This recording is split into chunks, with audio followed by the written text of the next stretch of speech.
All right. I believe this means we are live. Ladies and gentlemen, boys and girls, tech fans of all shapes and sorts and sizes and persuasions, welcome to another episode of the Monday Morning Tech Chat Show on the SGGQA podcast channel. I'm Juan Carlos Bagnell, aka Some Gadget Guy, the SGG of this horrifically named podcast series, but the QA is the important part, which obviously stands for question and answer, as we chat out just what's going on in the world of tech right now, and we make this a more interactive conversation, as I've already got a fantastic group of people in the live chat this week. Aditya, Gary, Streamy Boys, Gabaletta, Guys, Dave Burns is Slick Rick. Was I missing when I said Simon? I think I got everybody so far. So everybody, welcome. We're full bore holiday season. Maybe you might be stepping outside your little pandemic bubble, like my family has been. We're very carefully trying to set up some family events. All of us are vaxxed and multiple vaxxed and boosted, and okay. So here's the funny thing. We just got back from a road trip where we went to go visit my wife's family for a brief period of time. There are a number of immunocompromised people in my wife's family, so even with vaccines, lots of social distancing, lots of mask wearing. We met up with my folks and then drove to go visit my sister. My sister has cats. And we finally got to see my sister's new place. She's been living in this home for like over a year, and like finally got to go and visit her at this awesome new house that she's just bought. And the hilarious thing is I was really anxious, mostly because I'm deathly allergic to cats. Like in the past, with the right drug antihistamine combo, I can get myself about 2 hours before I can physically feel like my throat is starting to close up and my eyes are starting to swell. Like all the tissue around my eyes is starting to swell, and I'm just like draining and I can't breathe. It's pretty bad. I don't know what NVIDIA broadcast is doing. Come on, there you go. I might turn it off. The last two times we've run the NVIDIA software for tracking my face, it's gotten real squirrely as I do things like touch my face. It's so annoying. Come on. You can find me. There it is. So yes, my sister has cats. We couldn't stay with her, but I was really anxious because this was for Thanksgiving dinner. She was going to host a Thanksgiving dinner. I did not want to be an erupting ball of mucus during my favorite holiday of the year. So obnoxiously, even though we're all vaccinated and boosted and we're all healthy, I still wore my mask. So on a combination of 2 weeks prep of Flonase and like maybe dosing myself a little harder on the Zyrtec than I probably should have. I also kept wearing my mask indoors. This is the best I've ever done around cats. So like that 2 hour window got extended to a whole day. Like again, I don't think I would have been able to hang if I had been staying with my sister and her husband. Like I think overnight that probably would have done me in. But this is amazing.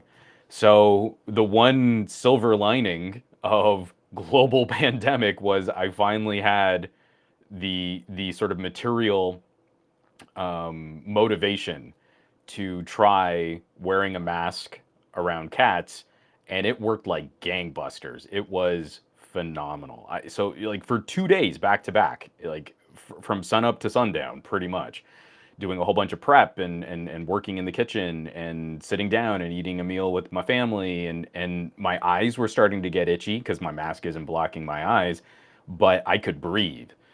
So I feel like this is the win I needed out of 2 years of terrible global catastrophe.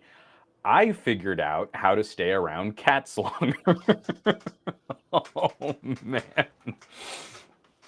Oh, and yeah, people. I still have not seen. Like Simon Says Hypno is joking about cats. Um, Streamy Boys. I love cats, but the musical not so much. Uh, the I haven't seen. So I saw Cats on Broadway a long time ago, and the music is catchy. It's not really my jam for a stage show, but I've never seen the movie, and I'm scared to give the movie a shot. Aditya Anil, Juan, why do you look so good today? Well, Aditya, flattery will get you everywhere. I don't know. Like again, I am struggling to find my flow again. I've been saying this a lot over these last couple podcasts, right? Like, well, this is going to be sort of a pajama podcast, um, and this week is going to be just sort of a more casual chat. I don't have news this week. We're not going to do the news block this week. We're going to play around with the format of the show this week. So if I've done something accidentally to make myself look a little better this week, I'll take it. From Snorkel, I use a mask when outside during spring and tree pollen season. It does help a lot. You know what? Isn't it so silly though? Like I'm walking into someone's home and I'm feeling really like anxious about like, hey, I'm kind of wearing a mask. This kind of gives off the image like I don't think they're taking care of their stuff, or I think they're dirty or filthy or full of disease. And by the end of this, it was just like, you know what? These things are so practical. Why have I never tried just throwing on a mask? I know I'm breathing in cat dander and it's causing inflammation in my lungs and it causes my throat to swell shut. I can feel it as I'm talking, like the back of my throat starts getting itchy and raw. It starts locking up, and I even have a hard time swallowing sometimes. Why have I never thought to do this before? It's like the efficacy of masks in the context of disease finally clicked like, oh, yeah, they're good for other things too. You wear a mask when you work with hazardous materials. Back when you were doing some woodworking, you would put on a mask because you weren't breathing in sawdust and stuff. Why are you this slow? But I get there. I get there eventually. Aw, JMX Warrior, he looks good because he's in red. Then Simon says he's pretty in pink. You know what? I think I do look pretty good in pink, even for some of my psoriasis scarring, like around my face. Like, I think pink kind of highlights a healthy glow. Oh, and Barry Johnson, everyone's saying hey. Everyone say hey, Barry Johnson in the chat. Hope everyone had a great Thanksgiving. Um, and let's see, keeps your face warm in the winter. Masks, great. We were in that high desert country, New Mexico, and driving through Arizona, and it was actually scary warm for Thanksgiving this year, like, global warming. But you get out of a nice warm toasty car and it's cold bitter air hitting you and you throw on a mask and all of that kind of stays contained, starts warming your face back up. They're just so dang practical. I love it. I love masks. I'm probably always going to have one out with me whenever I'm out in public now. Like I'm going to be trying to hit some trade shows over the next year. I feel people are gross and I will wear a mask.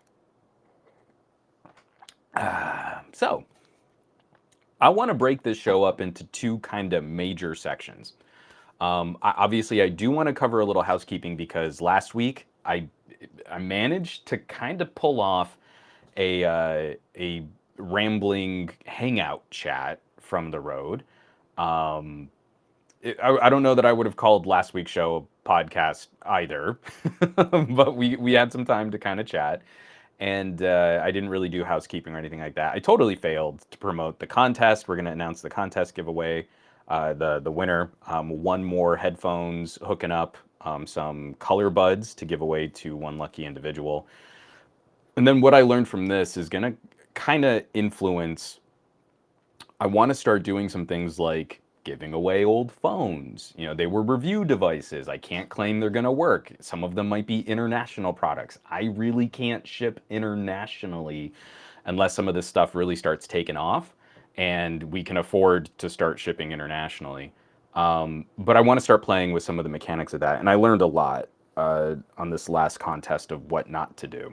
Unfortunately, so I do apologize to the folks at OnePlus, while I also thank, not OnePlus, One More, Whew. Well, I also thank the folks at One More for hooking up a great little pair of earbuds to hook up. We have the winner, and we'll talk about that here in just a sec. Do you need to send a shout out to Anderspand, subscribing with Prime, Erguys TV, also subscribing with Prime. Thank you very much for supporting the production and the stream on this channel. And then I also want to throw this comment up here real quick. I think it's a subconscious American thing. It's been ingrained in the culture to look at things we don't do as weird. Americans seem to have always made fun of Asian countries for always wearing masks during flu seasons and such, even before the pandemic. And there definitely is a thread of that in American culture. Like, suck it up, walk it off, don't have feelings, rub some dirt on it. You know, like, I don't know. We have this fixation with trying to chest puff, right? Like we're always just trying to present as tough. And you know what? I'm tired of it. I'd rather look scared and weak and be able to breathe. I'd rather look freaky and hyper reactive and not get the flu at a trade show. I'm over that. I have no more F's to give. So Streamy Boys, see, this is the right reason to not enter one of my contests. I didn't enter this contest because I already have the color buds too.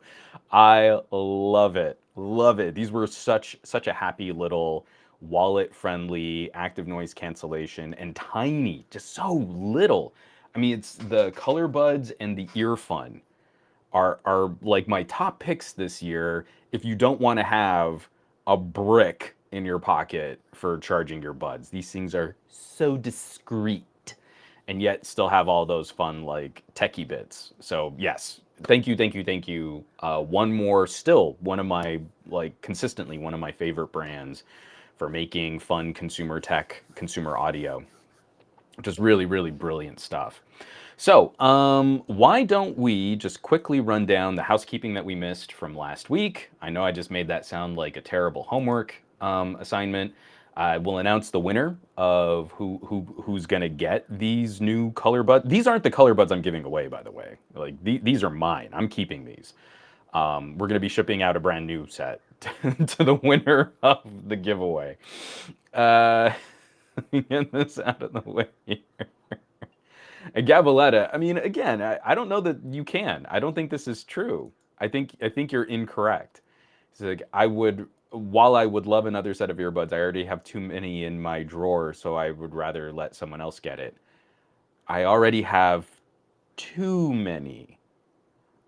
I don't think that's a thing. Gabby, I think you either have no, I think you always have not enough. I mean, I can't imagine a world where I don't have like specific earbuds for every song that I enjoy. I can't listen to Rage Against the Machine. I don't have my Rage Against the Machine earbuds. Streamy voice, exactly. There's no such thing as too many. Don't stop till you get enough, and then you never get enough. And I just like, I just copyright struck my video by singing that one bar. Yes. Oh, see, in Tech Tech Potato, like I feel like this is appropriate here too. Sorry, the chat just jumped on me. I don't like earbuds. I use sport headphones that go around the back of my neck. Totally appropriate. And I think that's also the one biggie with this whole trend in true wireless. So we start to lose sight of some of those other options. Like I almost always have my AfterShokz in arm's reach. And I don't even have the newest AfterShokz. These are my AfterShokz Air. Is that what they're called? I can't remember. But the newer ones have an even better designed casing for, you know, the drivers and stuff. So I have open ear, I've got closed back, I've got gaming headsets. I feel like there are all these other solutions that still need to catch up a bit with wireless and true wireless and all that fun stuff. Here, let me scroll back down on the chat. Yeah, Andrew, like, okay, I knew if Fat Produce was in the chat, mentioning something about AfterShokz would draw him out of the woodwork. And Andrew's like, AfterShokz are the best, absolutely my favorite headphone, my favorite everyday headphones. Just brilliant. And, yo, it's so funny. like I got to show those off again over Thanksgiving, over this holiday, and people still react like it's magic. And I feel like, you know what? That's the kind of joy I want to spread. I'm so tired of this, like, well, this is the most commonly popular thing, so everything needs to be like that.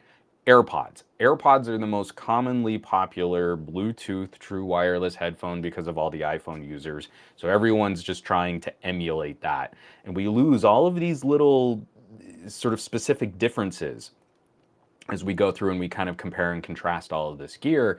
And then you have someone try something truly novel. You know, like the family member that jumped on, I mean, like I'm being real cagey. Some of my family don't like being called out and talked about on podcasts and stuff, but they tried it. They are very much outdoor hiking, wildlife and nature, but they don't, you know, like the idea that they'd have something that was pretty good for phone calls and could still kind of like lightly play some music as sort of a soundtrack for a good hike.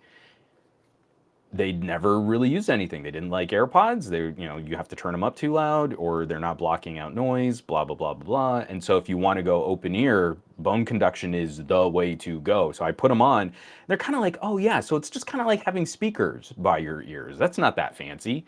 And then you say, okay, now plug your ears, and they hear, you know, like the music is still not only playing into their brain, but it just got louder and it just the sound improved by plugging their ears. And like you just see this light bulb moment click on that this is something different. And I love that experience.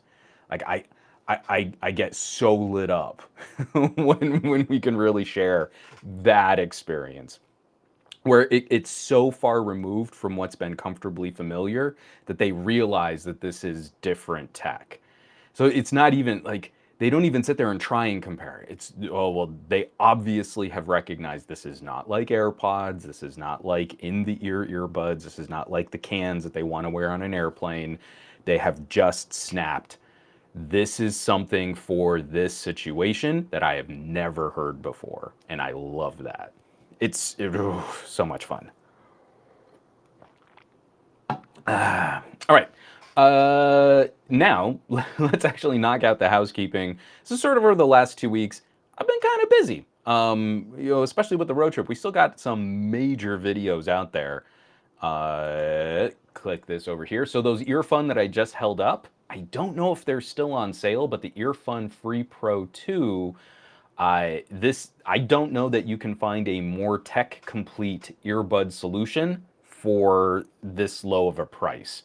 Not only did they launch on one sale, they launched on a combo of sales. It brought the price down to like 56 bucks. For active noise cancellation, I think the only thing they might be missing is in-ear detection and wireless charging in the case. But like everything else, low latency game mode, really good mics. I mean, not the best mics, but pretty good triple mic arrays. Just a stunning combination of technologies for not a lot of cash. Obviously, we did the Color Buds giveaway. This one felt kind of funny because like I posted the giveaway for the Color Buds the day after I posted my review of the Earfun. But yes, we will announce that winner here shortly. Then I wrote up an editorial, something that I've been very concerned about. I saw Ian, Dr. Ian, in the chat, and you know, at some point I think I need to have him back on the show and just kind of chat about this next generation of SoC. I'm very concerned. So we got news on the Dimensity 9000. We're going to be hearing very soon what's going on with Qualcomm's response and the Snapdragon, the next generation of Snapdragons. It's not going to be called the 898. We do know that Qualcomm is going to be changing their naming, but we keep getting these increasingly powerful mobile SoCs. And I feel like this really came to a head going from 2020 to 2021. We get this Snapdragon 888. We get this, you know, the newest. Simon says Hypno. The Snapdragon 898 code name is thermonuclear. That's hilarious. Sorry, but I wrote up this editorial just to kind of express some of my concerns, and I'm pinning a lot to some of the marketing slides from MediaTek, and I'm really trying not to just pick on MediaTek. Apple faced some challenges with the A14 in terms of power draw and thermals and GPU performance. Qualcomm and Samsung with the Samsung Exynos, they also had issues. Like there's a reason why every single smartphone manufacturer over this last year did something to rein in the performance of these SoCs. There was some kind of scheduler or CPU throttling or GPU limiting or other adaptive technologies for the screens. Every single company, and I would say Xiaomi was probably the least restrictive, and those phones ran hot and would often suffer worse performance in sustained tasks because there wasn't anything reining in the power draw of these chips. And I would really love to know, especially because this is housekeeping and I don't want to spend a lot of time on this. I don't have a ton of news block to really dig into. For the chat, right now, maybe you just spent some time with family and friends. Maybe you got together for a Thanksgiving, especially if you're in the United States. Maybe it was just a normal weekend for you. Maybe you did some video calls. Have you ever been sitting with a family member and they've ever expressed, I really desperately need significantly more computer style compute power, to the point where I'd be willing to sacrifice battery? If you've ever talked to them about upgrading their phone or replacing their phone or a tablet or a laptop or something like that, to me, and I come from a pretty nerdy family. Like we're a bunch of engineers and teachers and like people that fundamentally dig into tech as a resource for getting our work done. Time and time again, it's battery life. That's like their big thing. My sister's on a Pixel 4a now. Unfortunately, her Pixel 3a died. Her husband is still on a Pixel 3a. My brother is on a Moto Power.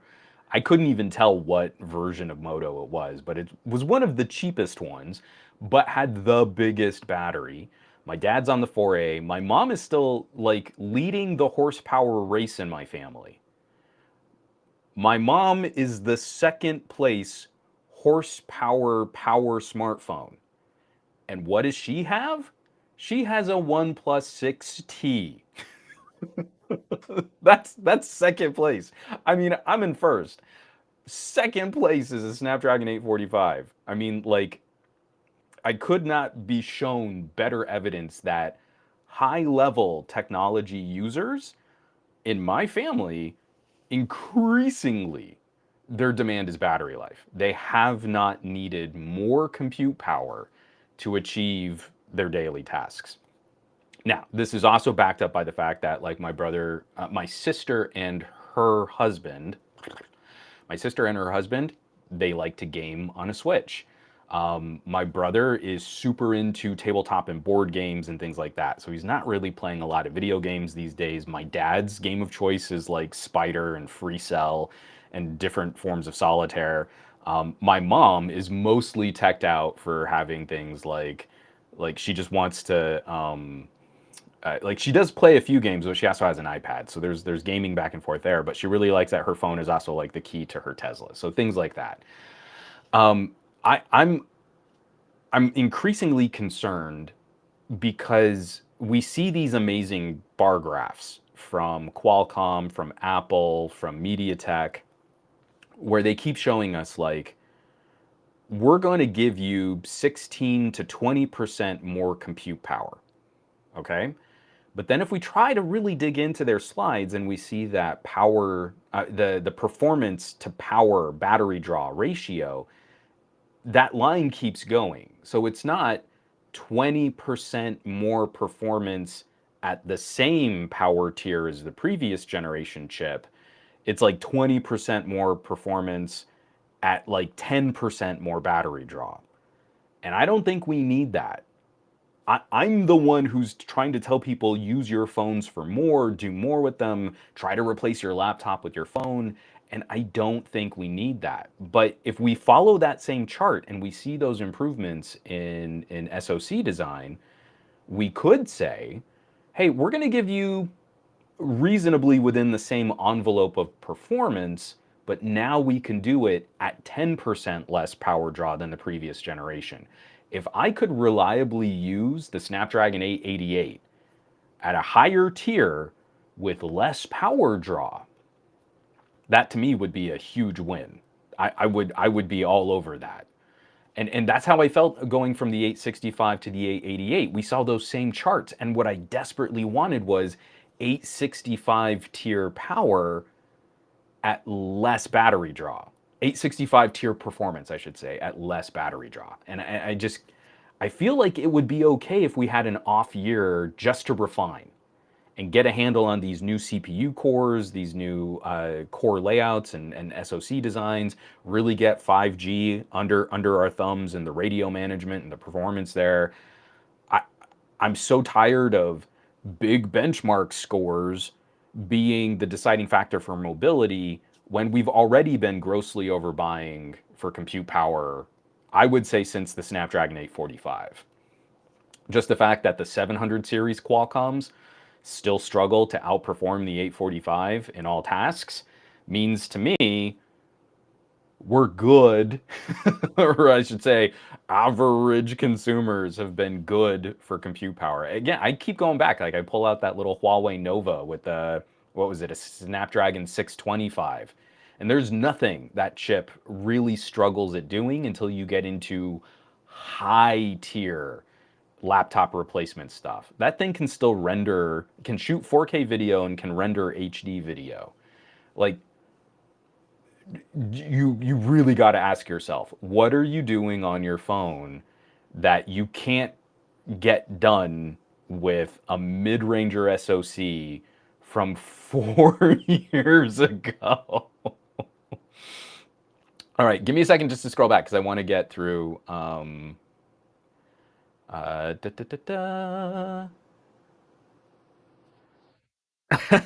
From Walt Knows Tech.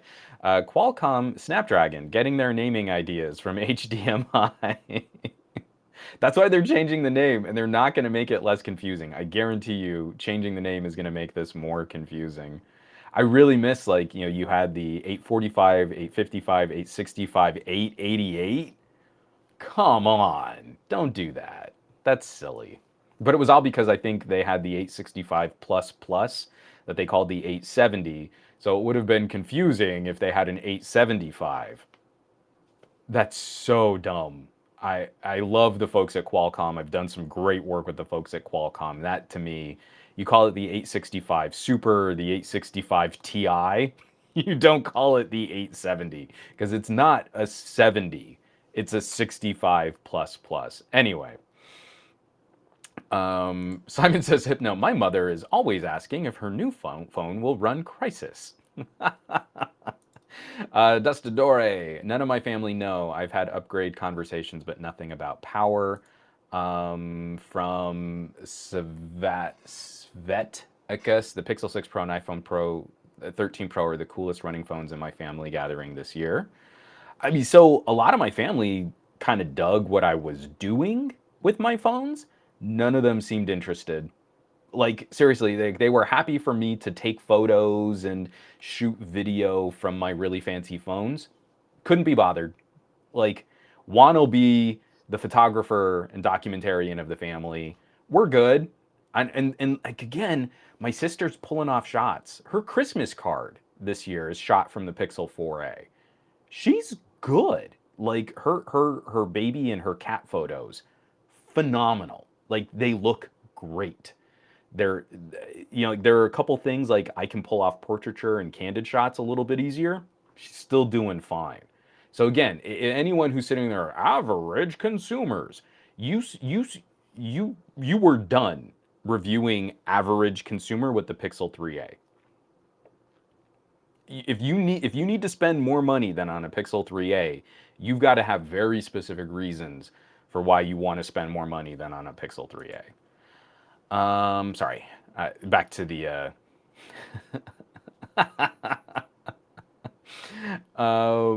Hold on. There we go. I wanted to get to some of the other family comments. Streamy boys. Everyone in my family is tech illiterate besides me. They are either Samsung or iPhone. My mom is on Moto though.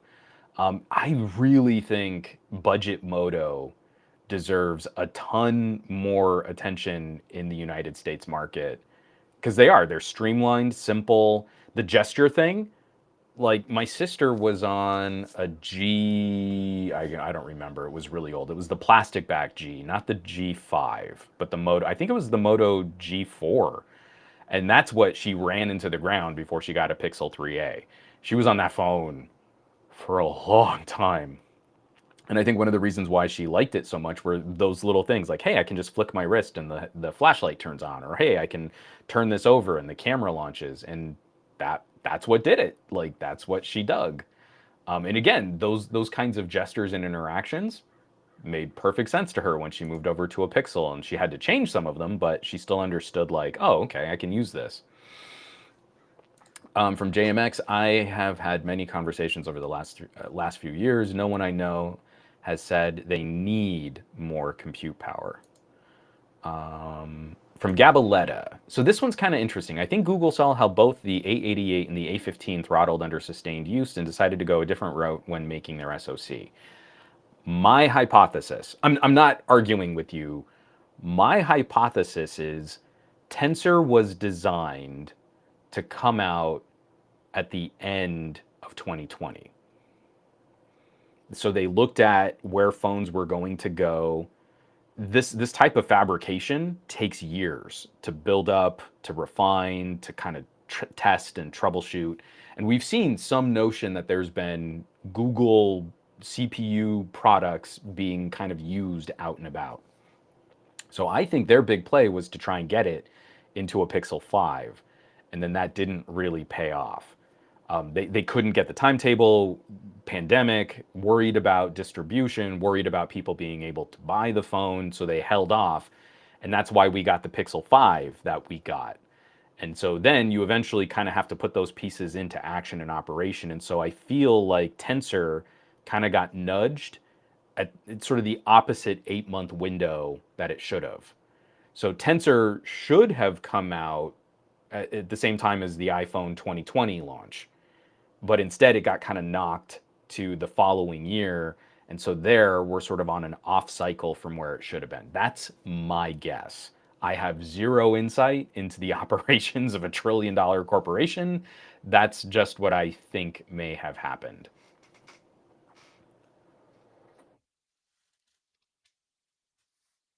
Um, from Aditya, battery over power. I hate carrying around a battery bank. I definitely know a lot of people who are not thrilled with additional gadgets to support their gadgets. From Streamy Boys, Dad, Bro, and Wife are on iPhone 10, 11. Mom is on Moto 1 Ace, and Sis is on a Galaxy A51. That is a great phone.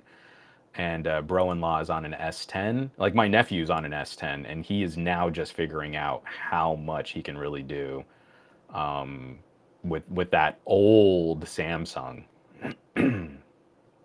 So let me finish up housekeeping because that's hilarious that I've gone this long on it. I just kind of wanted to kind of hear some of that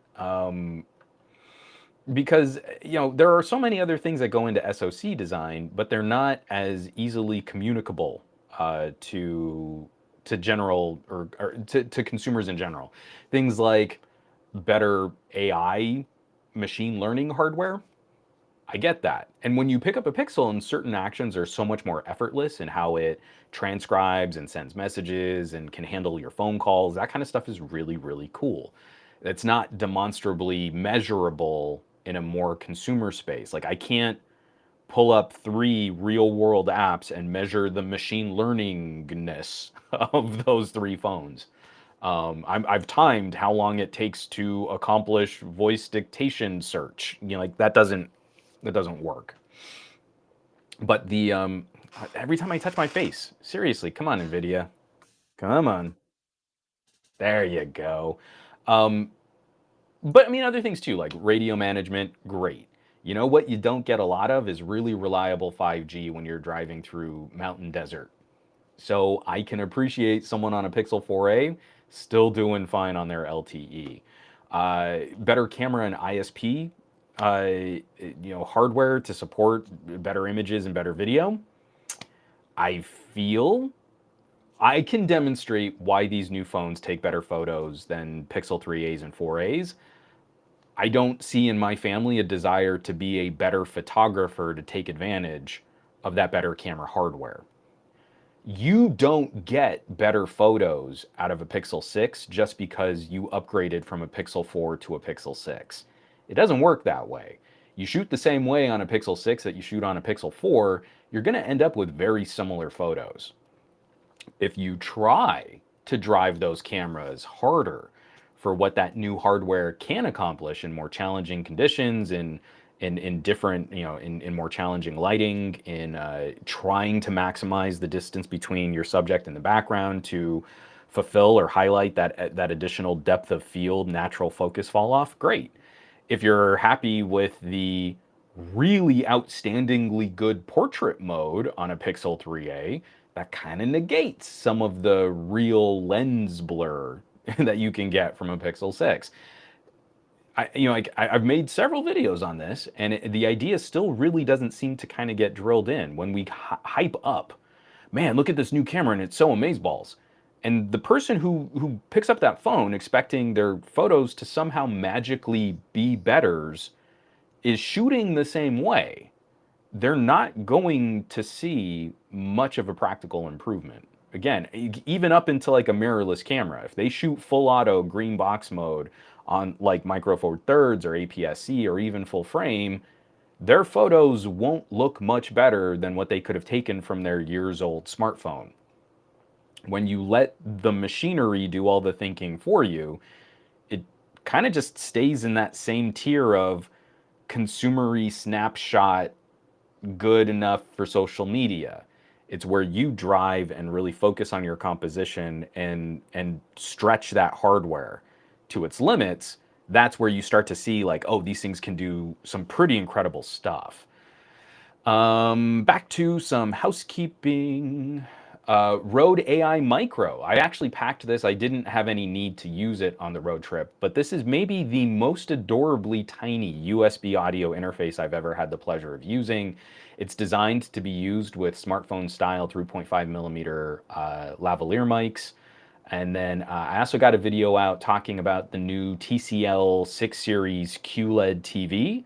I am a member of Team TCL, and they hooked up some TVs for us to try out and for us to use. And really, this is more my experience replacing an almost 3-year-old Samsung TV that I have hated and is dying quickly.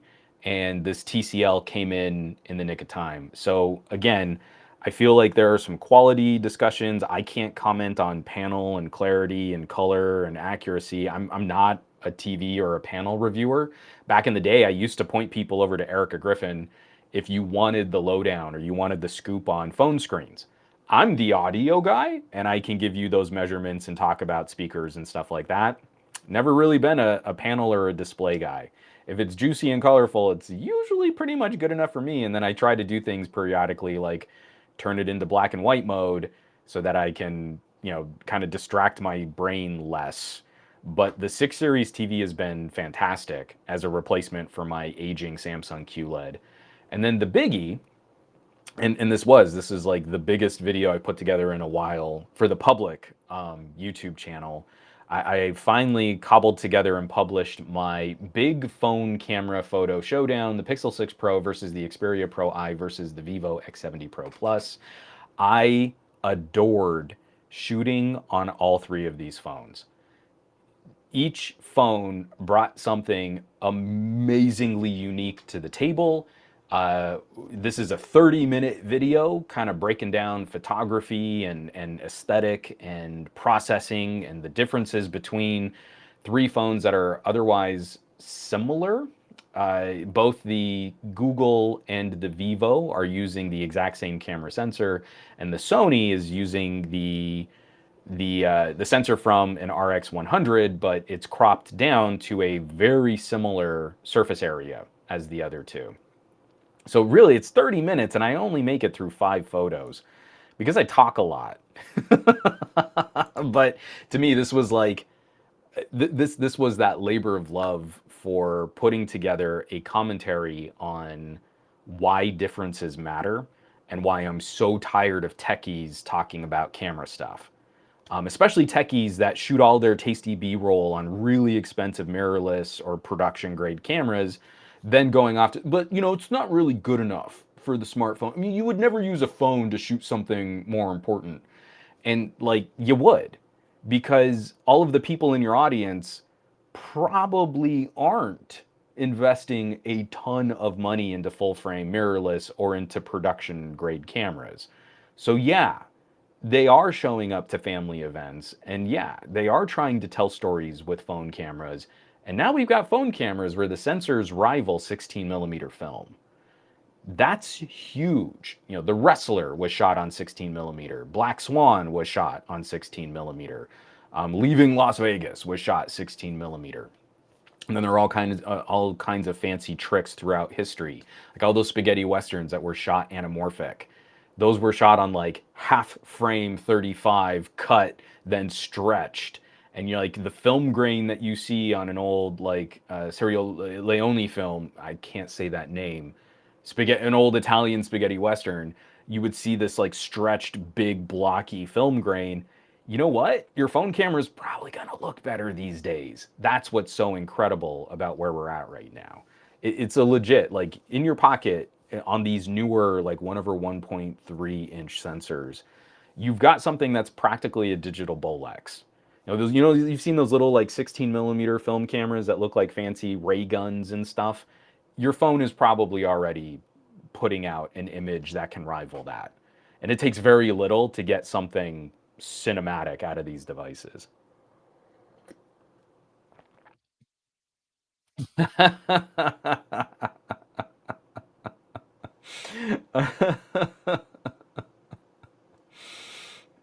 Simon says, no, 8 millimeter was shot in a casino, but not on 8 millimeter. No, 8 millimeter was not shot on 8 millimeter. My grandfather shot 8 millimeter though, and let me tell you, it's really cool going back and seeing those family movies from like the 50s and the 60s. I'm just, again, it blows your mind when you see like history and it's captured and it's presented and it's stored and it's saved for you. Excuse me. My daughter was watching an episode of Bluey where they were talking about Bluey's struggles learning how to roll over and to crawl and to walk. And the end of it is this really touching moment where Bluey's mom is describing her first steps. And Bluey's younger sister Bingo says, "Oh, well, you probably saw something you wanted." And from Bluey's perspective, you see her looking up at her mom and her little paws are outstretched, and it's this like parental, heartwarming, teary-eyed moment. And it did. It kind of worked me up a little bit. But my daughter turns to me and she goes, "Oh, I can see my first steps because I recorded her first steps in 4K." My daughter is now watching a cartoon where they're just talking about Bluey's first steps. They don't have like a photo of it, they don't have a video of it, they didn't have something to capture that moment. They just have a nice, really warm memory of this little blue heeler dog, walking and standing upright and toddling after her mom. But my daughter snapped, like it clicked. I don't have to listen to a story of my first steps. I can see my first steps. And that to me, again, like passing on this data, telling these stories, accomplishing this stuff. So like I shot all this footage for Thanksgiving this year. First Thanksgiving in the midst of a global pandemic that we all got together for, and I shot it hilariously in cinema and mostly in anamorphic, but with a tight cinema crop. And that to me was worthy of putting the extra time into editing that content, doing a little light color correction. I've got funky lens flares going off as my dad's like carving the turkey and stuff, but it was worth trying to put together something a little special because this was a special Thanksgiving. This mattered. It was important because this is the first time we had been able to get together like this in 2 years, aside from little sporadic like mom visits after being sort of in isolation for 2 weeks to make sure she doesn't get sick. This was a full house cooking and eating and laughing and playing games and falling asleep while watching football. So it was worth it. it was worth it to put a little extra effort into this because this is hopefully something we can look back on. And hey, remember in like like during the pandemic, this was what our Thanksgiving looked like. So, yes, Gabaletta, Bluey is a surprisingly good show. I just want to kind of catch back through the chat, and then we got to talk about the road trip phones because I feel like this is the right place to transition and talk about what it was like hitting the road with 5 different phones.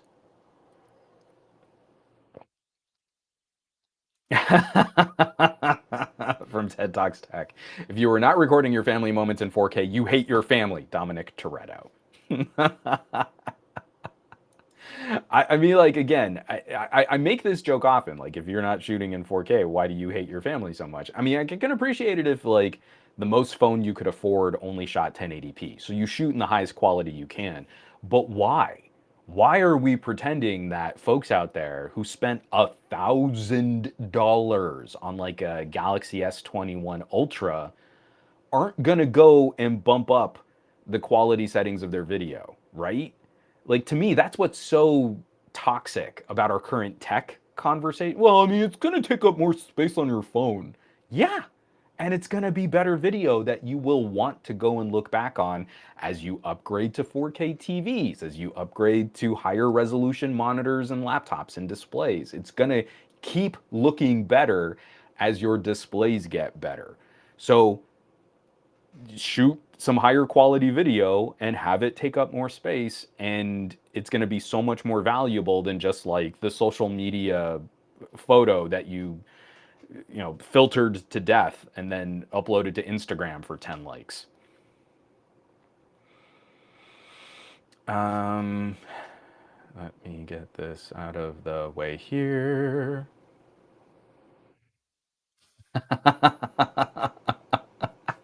Simon says hypno.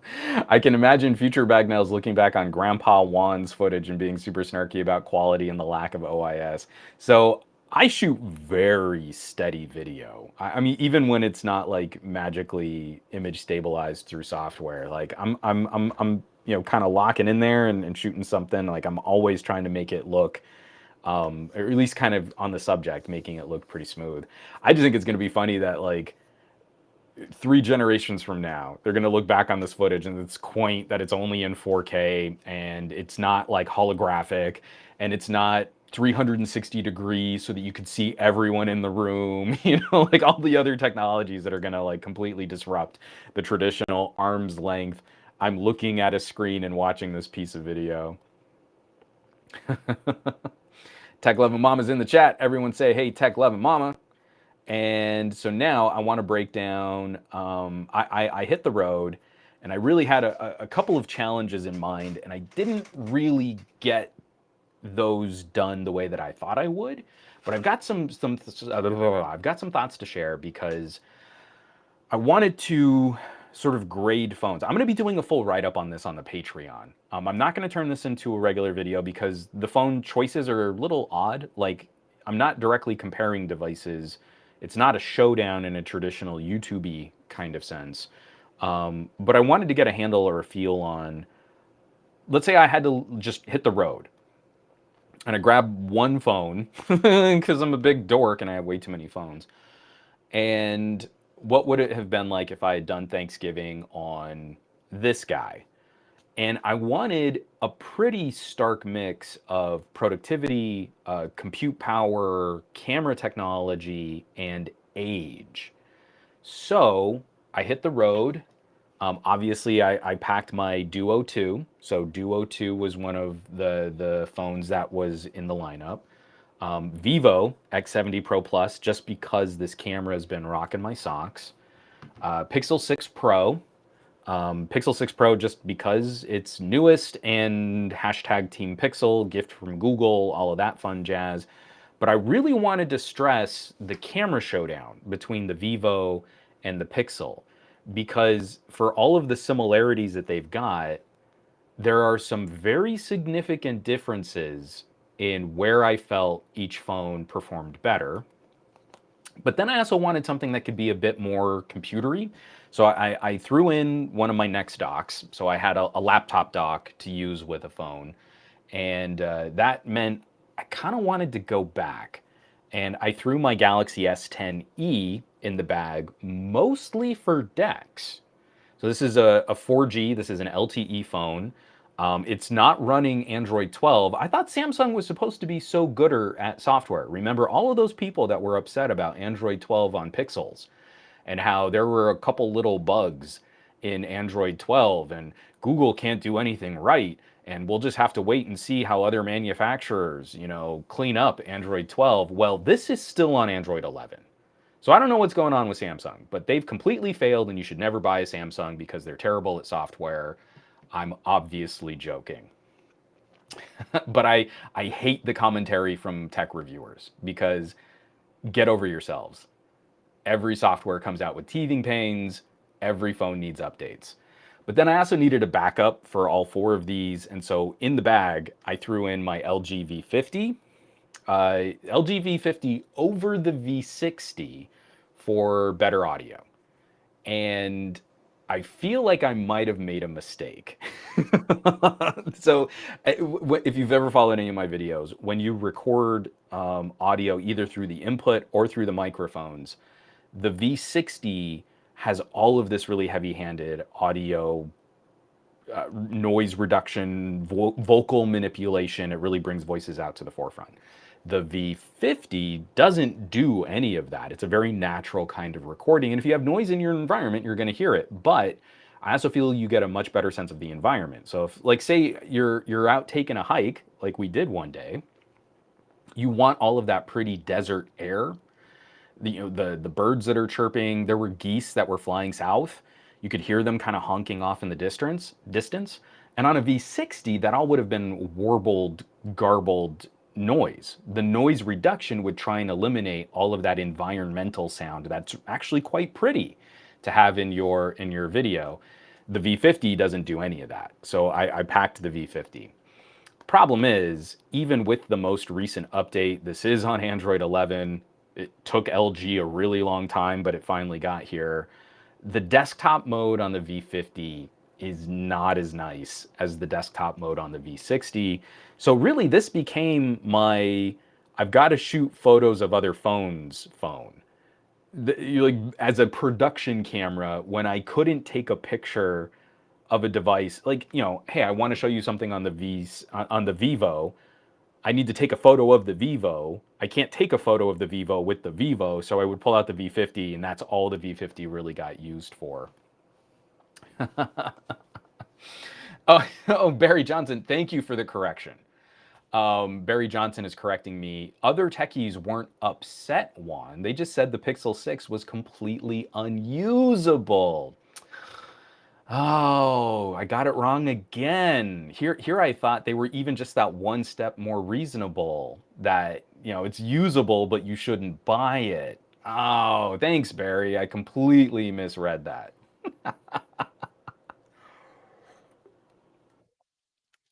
So, breaking all this down, I've got a neck dock, I've got tripods, I've got camera equipment, I've got clip-on lenses, I've got microphones. The phone that surprised me the most. Well, how do we want to do this? Do we want to do the phone that surprised me the most, or the phone that I ended up kind of being a little disappointed with? Let's do the phone that surprised me the most. Let's go positive first. Oh, I'm about to drop my receiver here. Let's just move that back so I don't lose my audio for this show too. The phone that surprised me the most and is sort of emblematic of what we were just discussing, talking about camera improvements and productivity improvements and needing more horsepower from your mobile gadgets. The Galaxy S10e coming back to a almost 3 generation old SoC. The panel's only a little 1080p panel, but it's such a tiny little mighty mouse of a phone. It's still bigger than like my Xperia XZ1 compact, really, really little phones. It's bigger than like my original iPhone SE.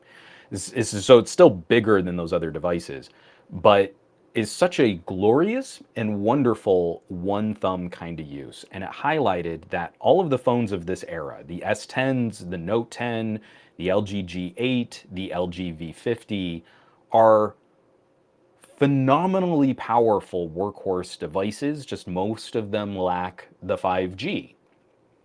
I wasn't getting great 5G up in the mountains and often would need to fall back on LTE regardless.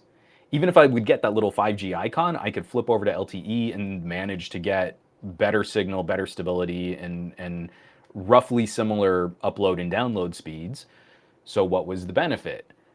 If you're on an almost 3-year-old phone, there is very little that is going to tax this device, slow you down, or prevent you from getting a high level of work done.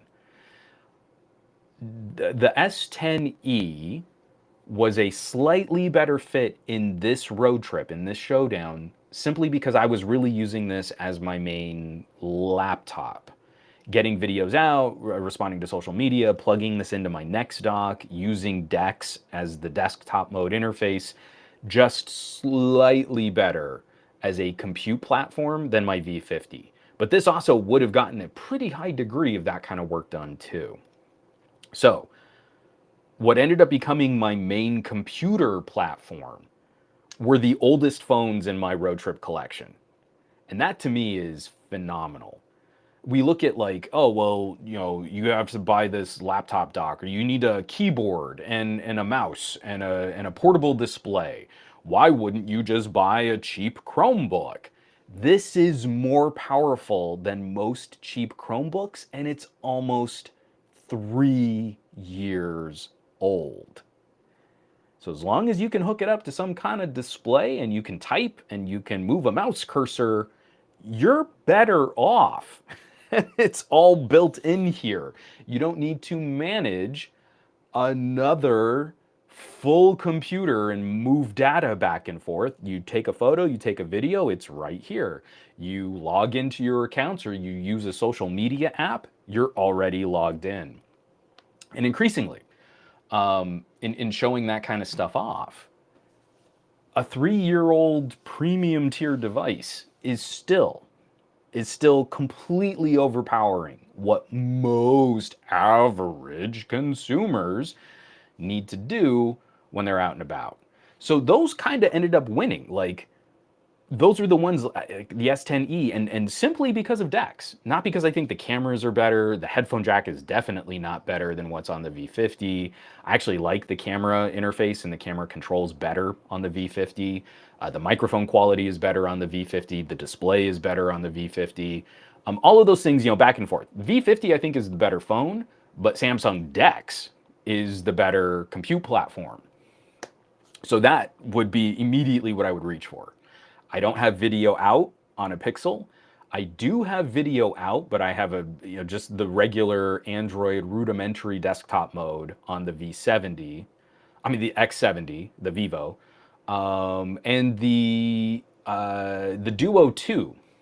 The Duo 2 could have done this well also, but when you get to the Duo 2 and you open it up, you get this aspect ratio of the two screens together as your main interface. The video out is very good, but it's more tablety. So what you end up doing, you have pillar boxing. So your display is cut up with black bars on the sides, and then you can only snap two apps side by side. DeX gives you more regular computer windows to move around and to control. So the Duo 2, if I needed more horsepower, like for example, and like especially if I wanted to do more video editing from just one single solitary device, if I needed more performance for individual apps and services, if I was really heavy multitasking, but kind of narrowing it down to just two apps at the same time, or kind of streaming a little video and working on something at the same time, the Duo 2 would have been better. And if I didn't already have an external display or a portable display to hook it up to, my little kit for the Duo is still remarkably formidable. So I have this old Rav Power battery case, and in here I can handily pack the Duo 2. I should have unzipped this before we jumped in. And I've got like a little, carry pouch to keep it safe and a fold up keyboard, and I can fit in all of the chargers and connectors and the stylus. Having a stylus is really handy. I did need to use the Duo 2 to sign a document. And it's like, I could do this from another phone, but I really want the pen to sign it properly. And I also pack like a little mouse in there too. So if this were my kit and I wasn't gonna pack like a laptop dock or a portable monitor, then the Duo 2 would have been the compute platform winner. Packing the next dock, I really liked using DeX, so that became sort of the thing that I was reaching for the most. But the in making one phone the total use case, the thing that really slows you down on the Duo is opening it to use the camera.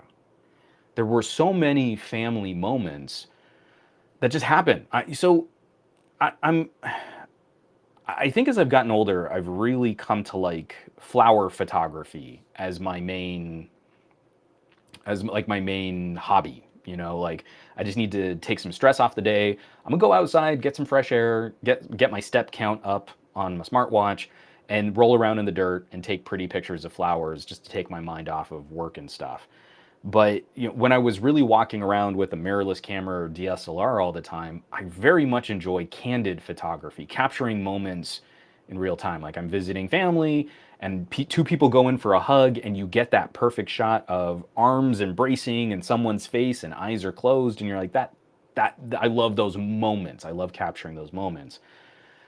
The Duo 2 cameras are nicely improved over the Duo 1. This is the slowest phone to use as a camera. The act of always having to open it, you can't really leave it in your pocket in any way where the cameras are accessible.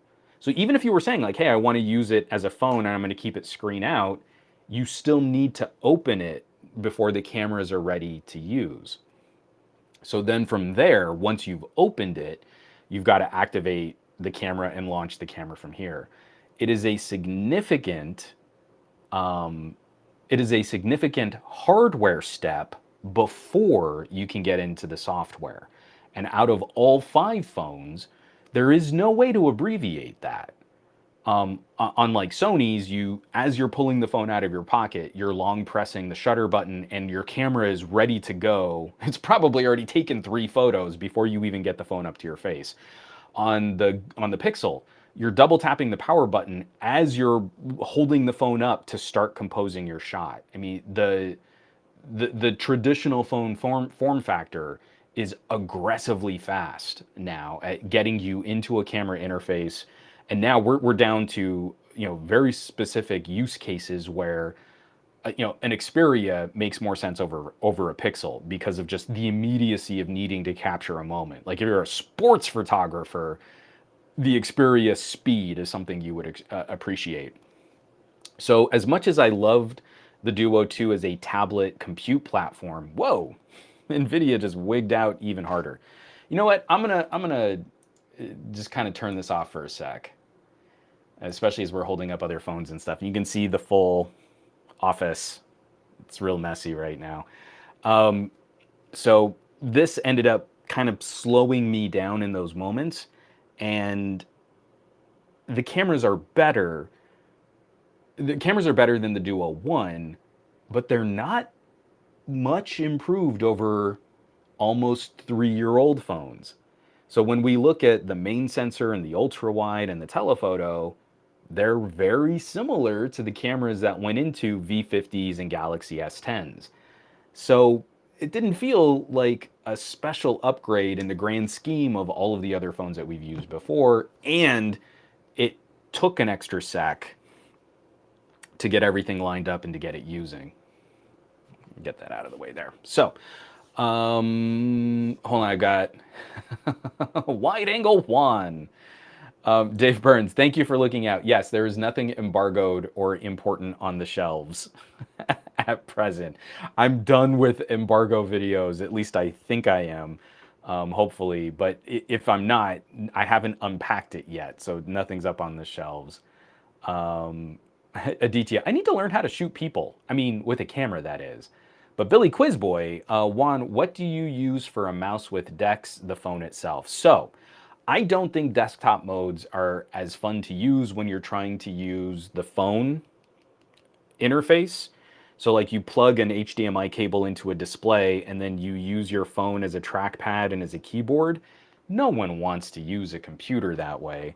So it just kind of depends on the device. But oh, and I didn't even notice there was a hype train. Here, let me share this hype train emote.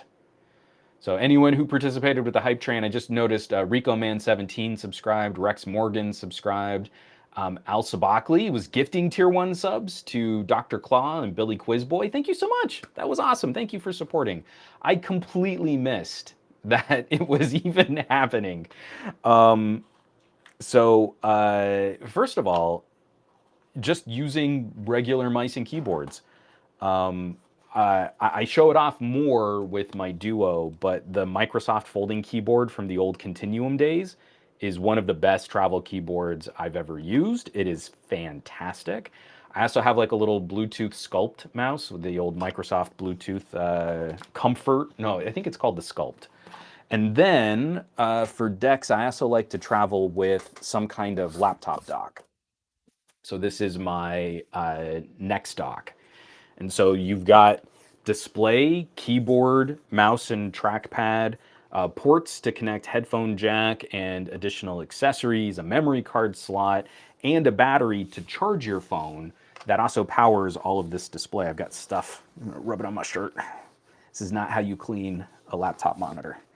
But it's, you know, it's a laptop shell, so it takes up all this space, but you plug your phone in and it's ready to go, and then it charges your phone. The battery life is outstanding, and then you're done using your phone as a computer and your phone is fully charged.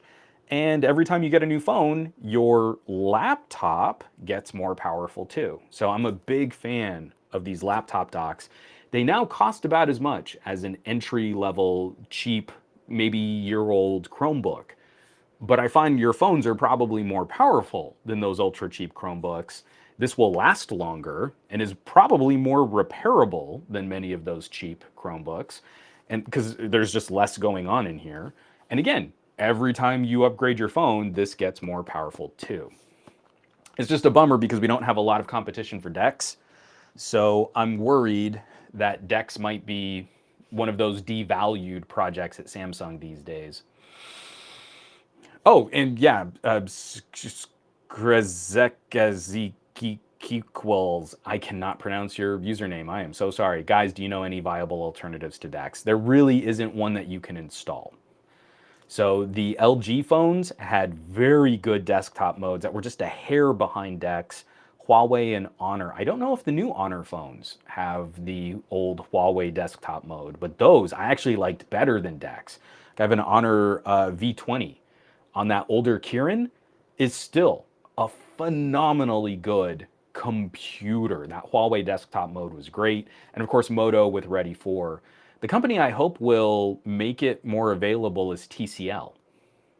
There is a special variant of the TCL 20 Pro 5G that was built just to work with their wearable display. They have an activated desktop mode that only works with that display. It is impressively good for a first generation desktop mode, but you can only use it with their display. It will not work with another monitor. It drives me crazy because it's so good. The first generation LG desktop mode was garbage. The first generation TCL desktop mode, mwah, chef's kiss. Fantastic. But if it's not built into the phone, then you kind of run into problems. The other thing you can do is maybe look at something like a Fold or a Duo and then just screen mirror. Because this doesn't have the right aspect ratio for most monitors, but a Duo 2 naturally has a split screening, multitasking tablet style interface, and it can work really well. The Vivo was not a great option for compute types of interactions. Like you plug in a monitor and you just get a really tall, like it's an almost 21:9 aspect ratio strip in the middle of your display. But if you just need to hammer out an email, reply to some social media, react, like type on something, it's still handy to have something like a keyboard or a desktop, a laptop dock. You plug it in, you can use everything on the phone just like you would. There are a number of interactions where it's just faster and easier for me to set up a keyboard and type through those things, even if I'm not using the full monitor, even if I'm not using the full display. So it can still be kind of handy, and I still think there are good reasons. Like you pack this and a little Bluetooth keyboard, and like say you're on an airplane, this is it. Like you can write, you can edit spreadsheets, you can watch video or listen to music while you're getting your work done, and you're typing on something way better than a phone touchscreen keyboard. Ever since the LG V20, this is now what I would use to write on airplanes: is a phone and a Bluetooth keyboard. It is just so much more convenient. And then, like, say you're on the aisle and someone needs to go to the bathroom, all you need to do is pick this up and move out of the way. You're not trying to move around a Chromebook or a laptop. It is such a pain now trying to fly with better compute electronics and stuff. But yeah, again, it's all sort of bit by bit. You've got to kind of cobble together your own solution because Samsung isn't brave enough to really give us a good DeX laptop dock. And that's where it really all comes together.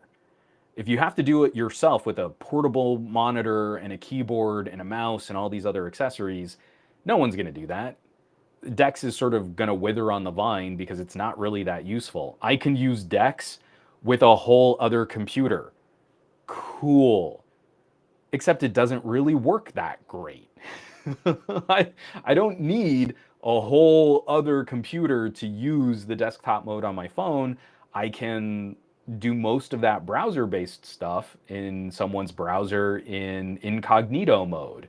My sister, and her husband all work in fields where security is kind of a big deal. I can't plug DeX into their systems and install software and use their computers with my phones. That's a huge breach of their security policies. So I could plug it into a TV and then try and use my phone as a trackpad, but that's lame. So again, putting it all together, yes, a laptop dock is going to be more expensive than if you got a portable monitor, a Bluetooth keyboard, and a Bluetooth mouse, and then some kind of battery to power it all. But you're paying for the convenience of having it all squished into one beautiful package and at a lower price than most laptops that you could buy near that price point with a device that's more powerful than most laptops you could buy near that price point. Sorry, it was really long-winded. The main showdown. So computery stuff. The Duo 2, very, very good. Kind of slow for the camera. The Galaxy S10e, the best for computery stuff, with the V50 being slightly behind it. But the cameras do kind of fall behind a little bit when we look at the bleeding edge of the most expensive premium tier of smartphones. So I wasn't shooting a whole lot on the Galaxy S10. I feel like could have done okay on the S10 or the V50. But when I really fired up the Vivo and the Pixel, challenging indoor conditions, lining up shots of hands cooking and chopping up vegetables and mixing up stuffing and working with a turkey. You're indoors in a kitchen that's got kind of warm lighting with streaks of sunlight coming through. Older phone camera sensors do have issues, especially when those phone cameras are so heavily focused on obnoxious HDR. So the S10, not bad, but not great. I probably would have been happier with a Pixel, like a Pixel 4a or 4a 5G, or maybe even my Pixel 5a. I think I would have been happier with any one of those phones than the S10e for the camera. But the main showdown, getting into the Vivo versus the Pixel 6 Pro. Most of my photos came from the Pixel 6 Pro.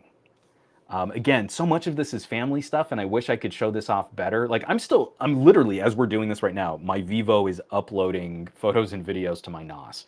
That's how recently arrived we are from this road trip. The Pixel 6 Pro is a little faster to launch the camera. On the Pixel 6, it's like most other Android phones. It's a double tap of the power button and you're into the camera. On the Vivo, this drives me crazy, but when the screen is off, it's a long press on the volume rocker. When the screen is on, that just lowers the volume. So when the Pixel 6 screen is on, double tap the power button and you're also back into the camera. On the Vivo, you've got to if you're using the phone and an amazing moment is happening right in front of you, you've got to swipe home and hope that you can get to the camera app in time to launch the camera to capture the moment. On the Pixel, it's hardware. On the Vivo, it's all software. And if you're comparing the two, the Vivo launch time from the volume rocker is almost twice as long as the double tap from the power button on the Pixel. So increasingly, cute moment with my daughter, dad's telling a funny joke and everyone laughs. My sister's cats are being frisky. If it's the moment, the only phone that would have been faster would have been an Xperia.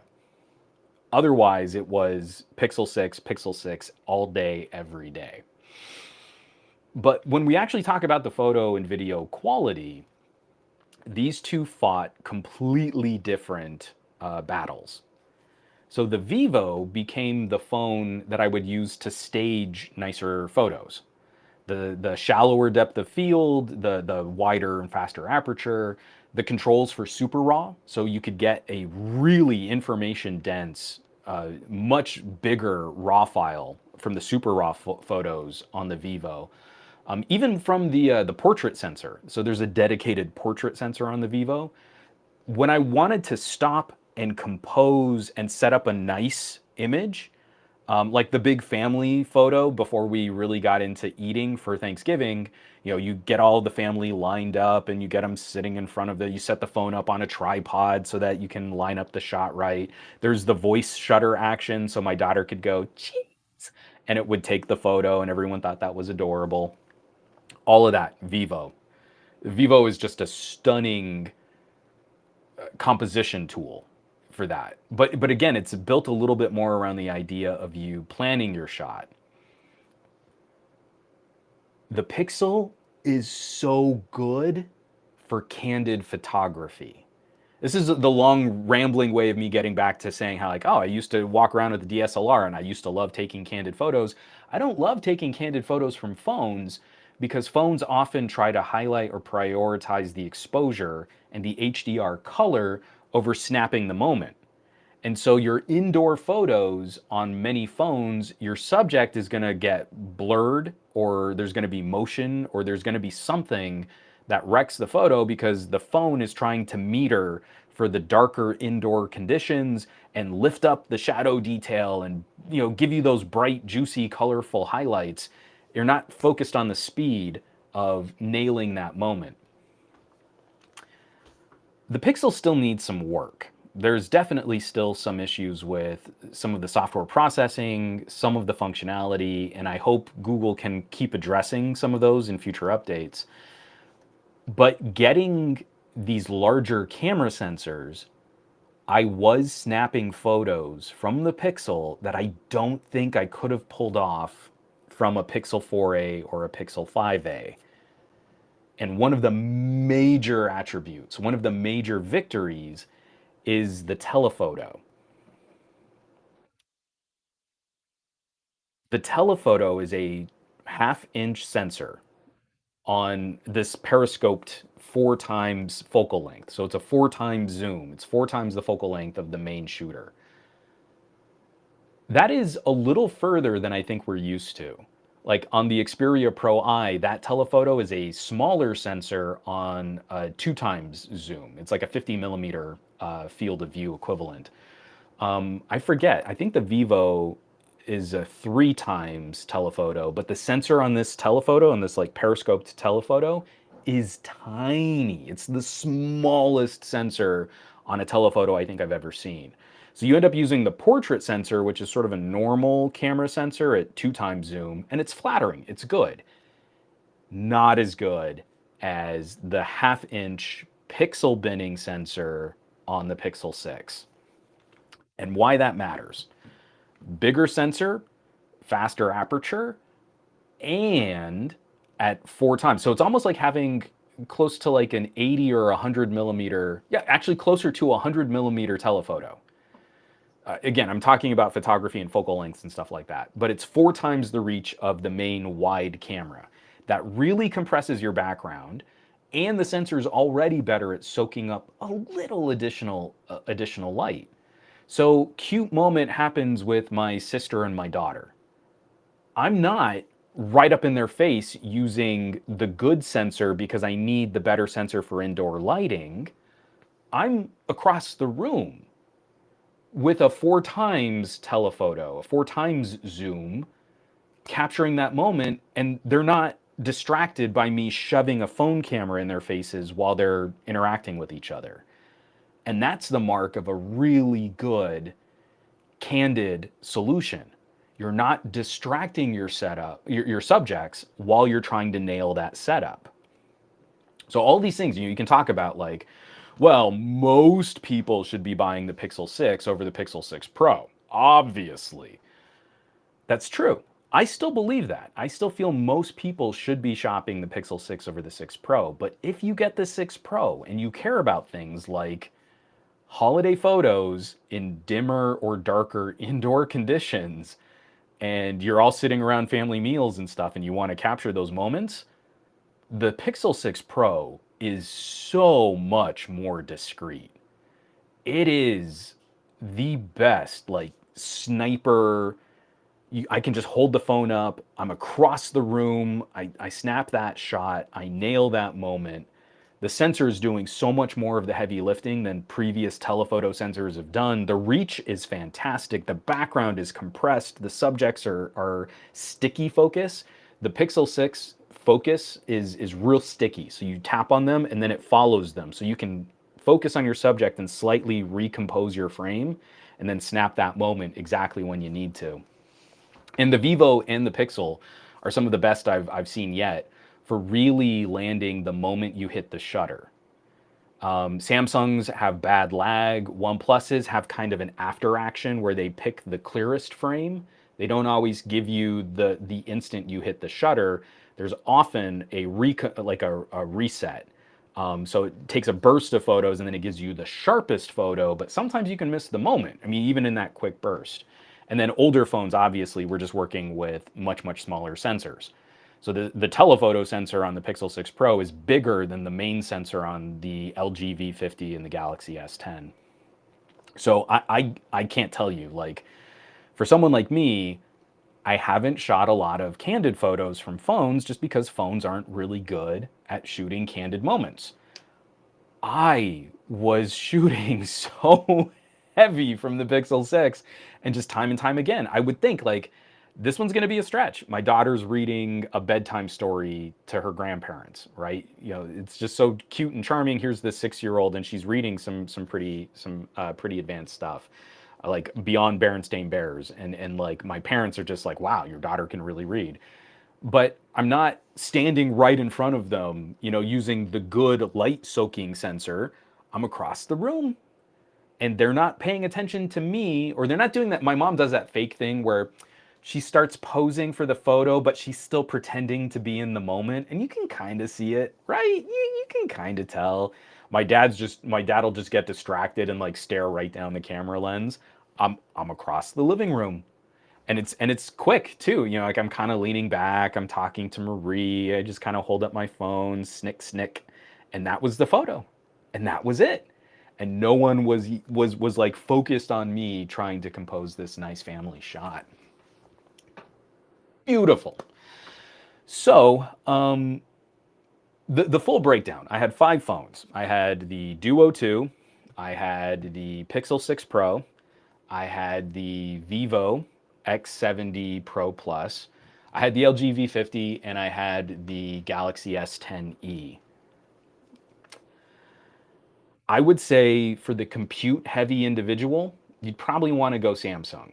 An almost 3-year-old Samsung with some kind of additional accessory to use DeX is still probably the best computer platform. I would say the kind of the best jack of all trades would be LG.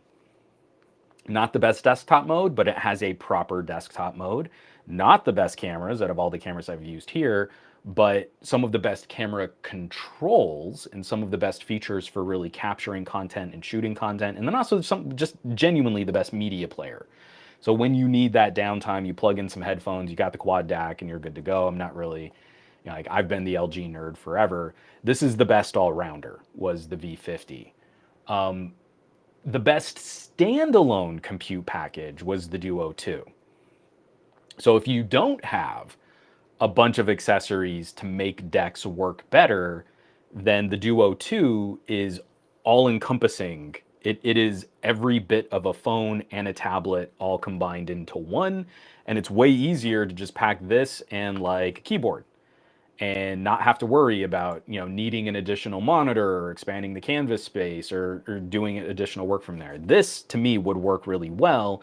You just have to know that this would also be the absolute slowest photography solution. The photos are okay. The video is okay. It's a gooder camera package than what we had. Again, I'm comparing it to the Duo 1, but it's actually within spitting distance of the cameras on the Fold 3 also. I mean, we're really close in terms of that kind of camera package, and the phone's a little bit cheaper, sort of, than a Fold. Getting into the more camera heavy stuff, the Pixel 6 is absolutely the worst computer platform. There is no desktop mode, okay, but there's also no video out, so you can't connect it to another monitor if you want to do anything else. You can kind of screen share, but the lag on that and the visual degradation of what's on your display, miserable. So I could screen share to a TV or to a Chromecast or something like that wirelessly. You'd never want to work that way. You really wouldn't. So even if you packed your Bluetooth keyboard and mouse, it's just stuttery and awful, and I don't like it. So this is the worst compute platform of the bunch. This is the Candid photography champ. Again, the only phone I think would compete well for nailing the moment is the speed of an Xperia, but the reach of this telephoto is, I mean, it's just stunning, even in mixed lighting and indoor lighting conditions. That is such a huge upgrade for a telephoto. It's so much different than anything else that I've ever used before.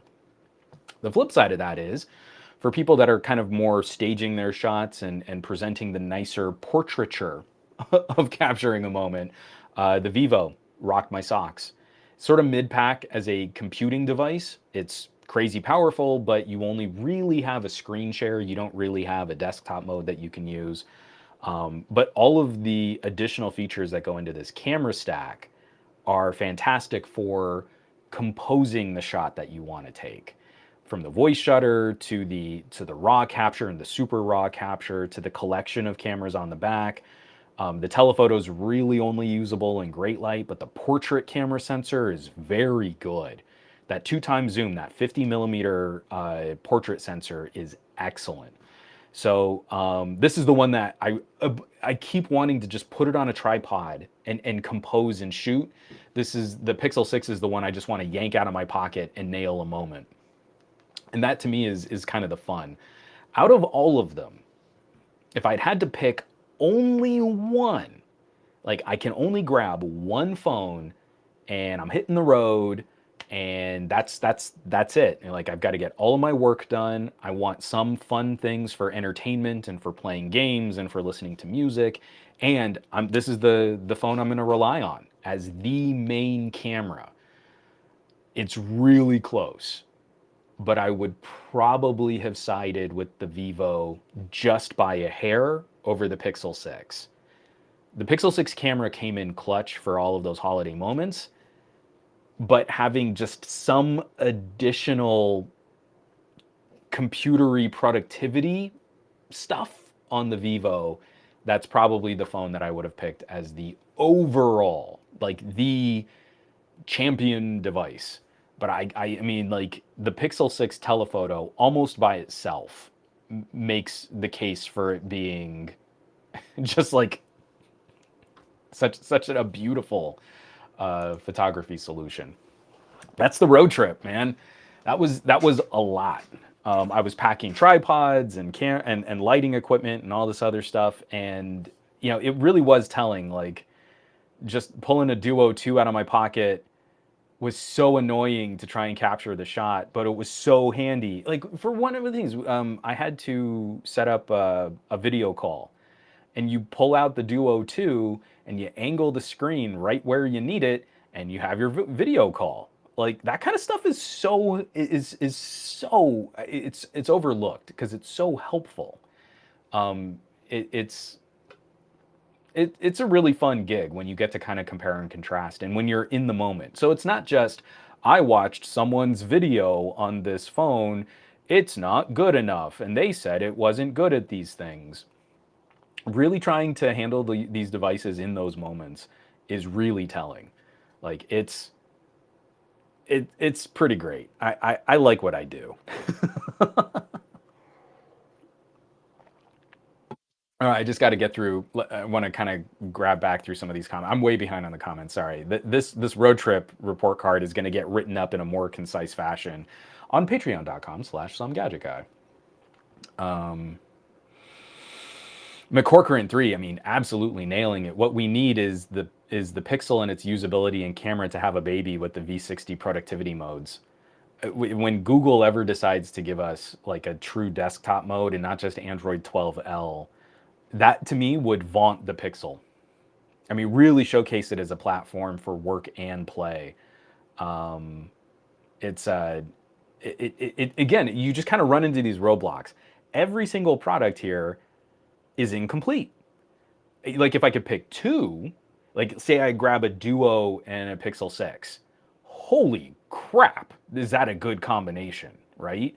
All of the productivity and work and multitasking, tablety stuff combined with all of the photography and fun and video capture and candid photography, and that would be incredible. But again, if I have to narrow it down to one, then I've got to balance all of those compromises. Let's get this out of the way here. From McCorcoran, it would be interesting to see the differences between using the desktop mode on the S10e versus the Note 10 versus the Note 9, etc. I want to say that the major differences started happening with the S20 and S21, but the biggest changes to DeX came from things like wireless DeX and then plugging your phone into another computer for that DeX on top of a PC support. I don't know that, especially going back to like play with the S21, that DeX fundamentally changed from S10 to S21.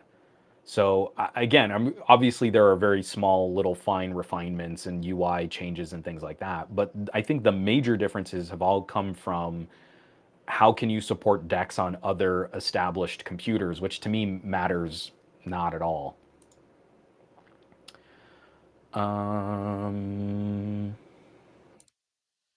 From Gormlord, my S10e is my dedicated emulation device. It's crazy powerful for old consoles. I mean, again, Snapdragon 855, not only for old consoles, but what was it that I was with? Doom 3. Even old PC games from like that Half-Life 2 era, totally emulatable on a Snapdragon 855. I mean, it's just stupid powerful, and we never took full advantage of how powerful the 855 was. Oh, McCorcoran talking about the dedicated fingerprint sensors. Power button fingerprint sensor on the S10e, way better than anything in display. Rear fingerprint sensor on the LG V50, way better than anything in display. Power button fingerprint sensor on the Duo 2, better than the in-display fingerprint sensors on the Pixel 6 and the Vivo. in-display fingerprint sensors can only be better than previous in-display fingerprint sensors. They have never come close to the physical tactile response of giving your finger a landmark to hit and the dedicated functionality of having that sensor not be a part of a screen that gets smudged up as you use it. Dedicated fingerprint sensors, I feel, will always be better than in display solutions. McCorkern also saying, I don't really use Samsung as my daily driver, but it's nice having a Samsung with a headphone jack. That is true. Um,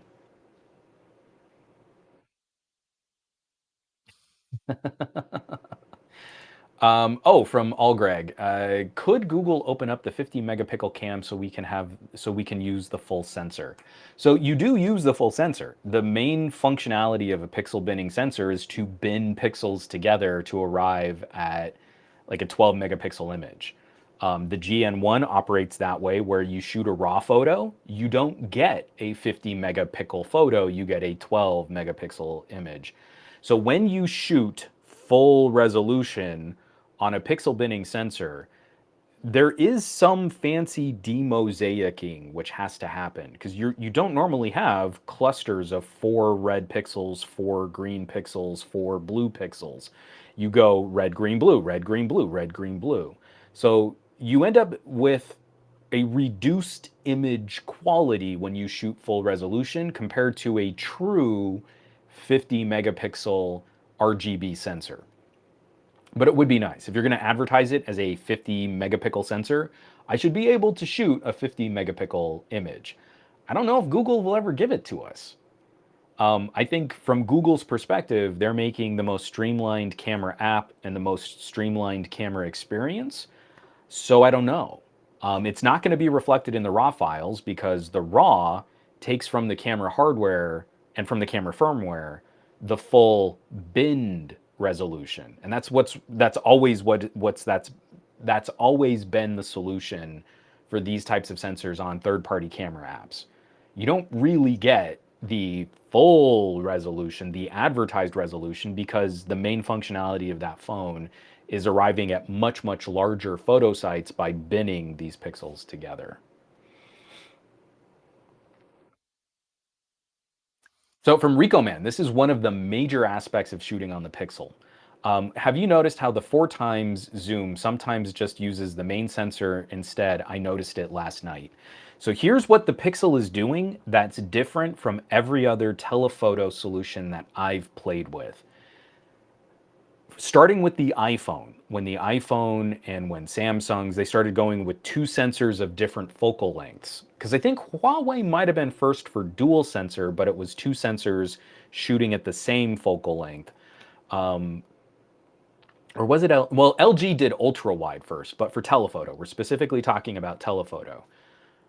There are 2 triggers where if you shoot zoomed telephoto on a phone, it'll kick you back to the main sensor because the main sensor cropped will deliver a better image than the telephoto.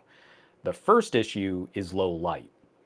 So if you're in really dark conditions and you're on an iPhone, even on an iPhone 13 Pro, I think, it's very likely you're not using the telephoto sensor. It's very likely in dark conditions, it's going to the main sensor and cropping that image down to 2 to 4 times zoom or something like that. Because a bigger sensor cropped is still going to deliver a higher image, a better image quality than a tiny telephoto sensor in dark. The Vivo is a very good example of this. Because they have one of these super crazy, like 100, I think it's 50 times zoom. You can barely use the super telephoto sensor on this in anything but the best light. It is such a tiny sensor. I think it's a 1/4 inch sensor. So it's like even smaller than 1/3 of an inch. I think it's like a 1/4 of an inch. A 1/4 of an inch type sensor. So that's one trigger. Super, super dark, most phones will kick you over to the main sensor. The other issue is distance. So when you change up to a 50 millimeter, 75 millimeter, 100 millimeter focal length, that increases the minimum focusing distance. And so what the pixel will do is if the pixel detects that you're too close to that sensor, it can't close focus at 100 millimeters at that focal length. So it kicks you back to the main sensor and crops down. So you'll see that a lot. The pixel, I have not found where it will kick you back to the main sensor in low light. Having a half-inch telephoto sensor, even when the image quality isn't quite as nice, it's still better than zooming in from the main sensor. So the Pixel 6 will mostly kick you back to the main sensor when it's a proximity issue. When you're too close to your subject, it can't get the focus from the telephoto sensor, knocks you back to the main sensor, crops that image in. That's what you end up with, that shift. But where the Pixel 6 needs some polish and where the Pixel 6 gets real funky is when you switch from the main sensor to the telephoto, it zooms in on the main sensor, and then it can take almost a full second before it flips to the telephoto sensor, and you can see it in the viewfinder. I might even be able to show it on camera here, even though I'm okay. So there's the bookshelf behind me. I don't want to reflect all the lights. And I'm going to switch to the 4x zoom. And then did you see that jump? That was the switch from the main sensor to the telephoto sensor because I'm far enough away from that little Cortana lunchbox that I can use the 4x zoom. If I were closer, it would stay with the main sensor. But so far, I haven't encountered any situations where the Pixel 6 camera switches to the main sensor because of light. It's almost always been timing. So if I switch to the 4x zoom and I snap a picture immediately, it's going to come from the main sensor. If I switch to the telephoto and I give it just a beat, it'll switch over to the 4x telephoto and I can snap a picture. If it's dark, I can still switch to the telephoto. If I'm too close, it'll stay with the main sensor. That was an incredibly long explanation of how light and photography works.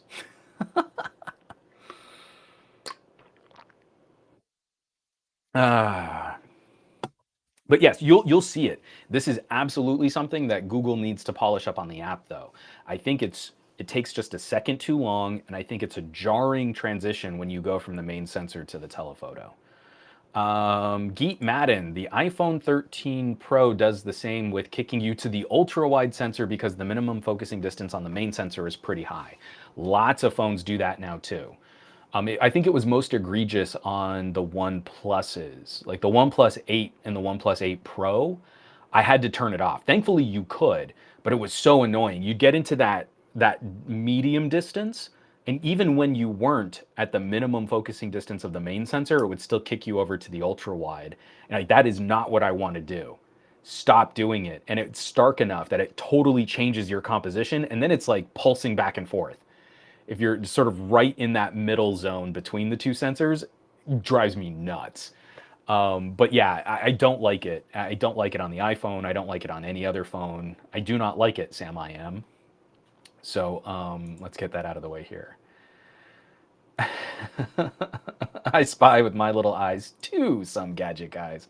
That's in the background. I've got my TCL portrait, and funnily enough, I'm wearing my red cap, which totally fits that. So I wanted to kind of spend a little time just sort of wrapping up some ideas here. I might turn this into a written piece now that I'm sort of out of this road trip report card. But I don't know that I'm really going to put together a heavy gift guide. I just tend to not do those types of like Black Friday sales and stuff. But one of the things I kind of wanted to chat out here, we're all pretty techy, right? And if you're catching a podcast like this, or if you're watching a live stream like this, you're probably techier than the average bear, or techier than the average consumer. So I wanted to kind of break down some of my ideas, and these are legitimately things that I think I might be giving to some of my family members after speaking with them at Thanksgiving, just like, hey, how's that been working for you? Or, hey, what's been going on with this kind of stuff? Um, some of the basics seem to be the hardest things for people to pick up. That came out really insultingly. I did not mean it to sound that aggressive. What I mean to say is cool tech products, right?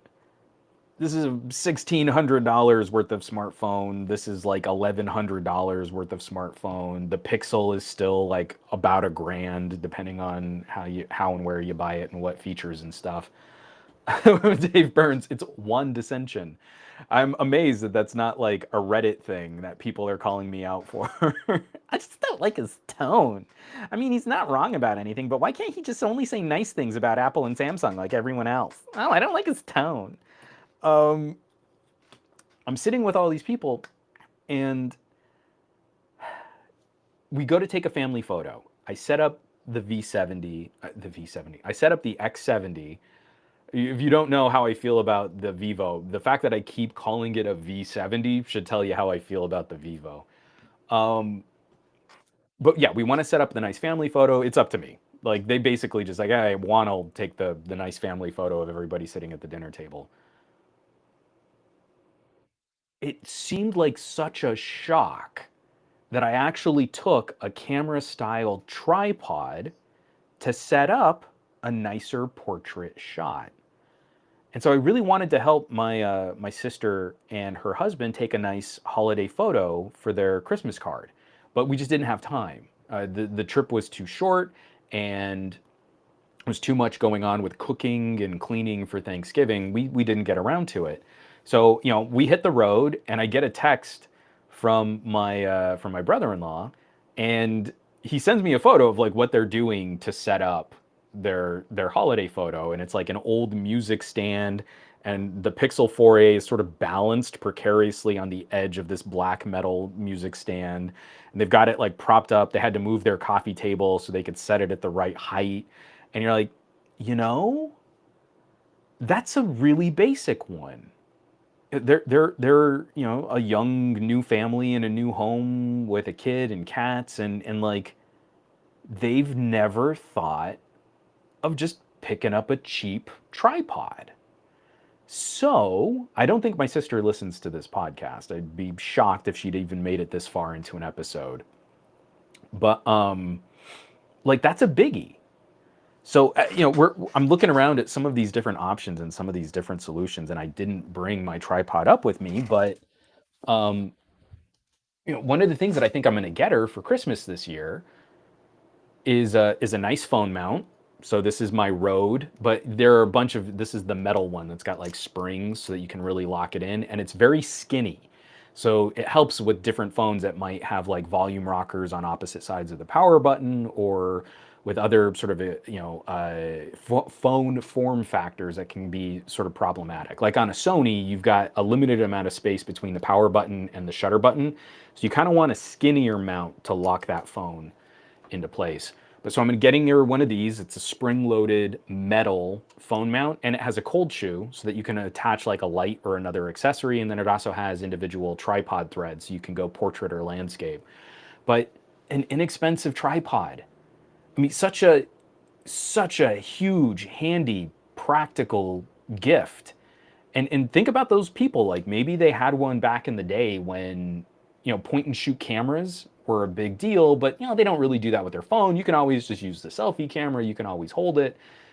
How handy it is to have a trio of sticks that you set down on the ground, and you set a timer on your phone camera app, and you go running around to the front of the phone, and you take your nice family photo out, in front of the meteor crater or out in the Grand Canyon. That's not really the shot that you want to preserve, like selfie camera, right? You want something that's going to look a little bit nicer than that, and you can do it. And so we're putting together like a whole camera package. I'm also going to be throwing in like a Jobby, one of the Gorilla Pods, just because I think they're so handy, and especially like, hey, you want to shoot video of like your kid doing something cute, and you can kind of use these like handlebars. I love like little tripods and stuff. So it's not even about getting so fancy, like hooking up, oh, I'm gonna get her a gimbal. She needs to shoot the best video of her son, and it's gonna be super smooth.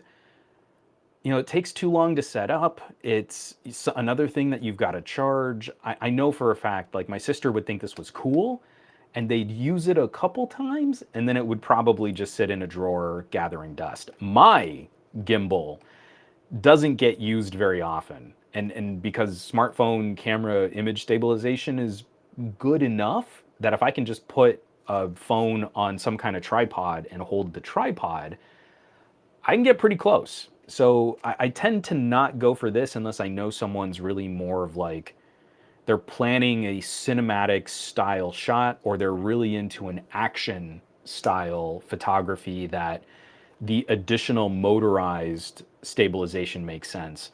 I don't think gimbals really do it for many people that are trying to shoot family stuff.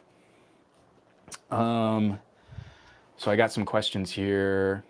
Ooh, Ted, this is a good one to keep an eye out for too. I think this is going to be a heavy gift card year for us, for games and for apps and stuff. But Ted, is this year it's all about software deals on Stadia, Filmic Pro, and LumaFusion, etc., etc. So good. So Geet Madden, this is a great comment. Hold on, let me get this back. Maybe you can get her a selfie stick with a tripod base. There is no sister who won't appreciate a good quality selfie stick. I'm gonna go traditional tripod. And if she wants to do something selfie stick-ish, that's where the GorillaPod kind of comes in handy. It doesn't give you as much reach. I can't show this on camera. It doesn't give you as much reach, but it gives you a little extra something just to kind of line up a shot if you want to do that. But so many of the situations that I saw at this Thanksgiving family dinner were really set the camera down in the most stable way that you can. And the sort of taller selfie stick tripod bases that I've seen all seem really flimsy. And so if you go and get a really basic tripod that's built for kind of like a smaller mirrorless camera, those are like 30 bucks. I mean, they're so cheap, but they're overkill for a phone. Your base is so much steadier. If you catch my Instagram, I've got that long exposure shot from the X70, streaking headlights and taillights. It's a janky plastic tripod that I got at a Target probably over 10 years ago for 25 bucks. And it was like I was in the middle of another trip. I just needed something that could kind of reasonably set up my Canon 7D. So it's not really sturdy enough to use for a good DSLR, but it's just what I could get my hands on, what I could afford back in the day. I've still kept it because it is awesome for phones. It's not sturdy enough for a heavy mirrorless camera with a heavy lens. It is overkill for a phone. And again, 10 years and I spent like 25 bucks on it at Target. That's a pretty good buy. So I feel better about the more traditional photography setup for folks that are sort of looking to improve their smartphone photography. Just get a real or a regular camera tripod. Oh, and like my sister is not about doing the TikTok. So Two Turbo asks, hold on, let me click this on. How have your Gorilla Pods lasted over time? I've heard stories of the ball joints getting loose. I think this is my older one. So I've got the heavier duty Gorilla Pod. This one's rated, this is the 3K or the 5K, I can't remember. But it's rated to be used with mirrorless cameras. I got it so that I could move back and forth between phones and my Panasonics. So I've used this quite a bit with my G85 and again, Panasonic lenses aren't that heavy. This is my older Jobby, which was really just rated for phones. And because I've been moving these things back and forth, I haven't been using this like mainline. Like this isn't used as heavily as like if you only had a Gorilla Pod and that was your only tripod, I would imagine that this thing would wear out a lot faster. I'm moving back and forth between traditional tripods, mini tripods, Gorilla Pods, et cetera, et cetera, et cetera. But I have had, I can't remember which leg it is. So there's like a little scuff mark on the bottom here. I think it's this leg where I was bending it to try and wrap it around a pole.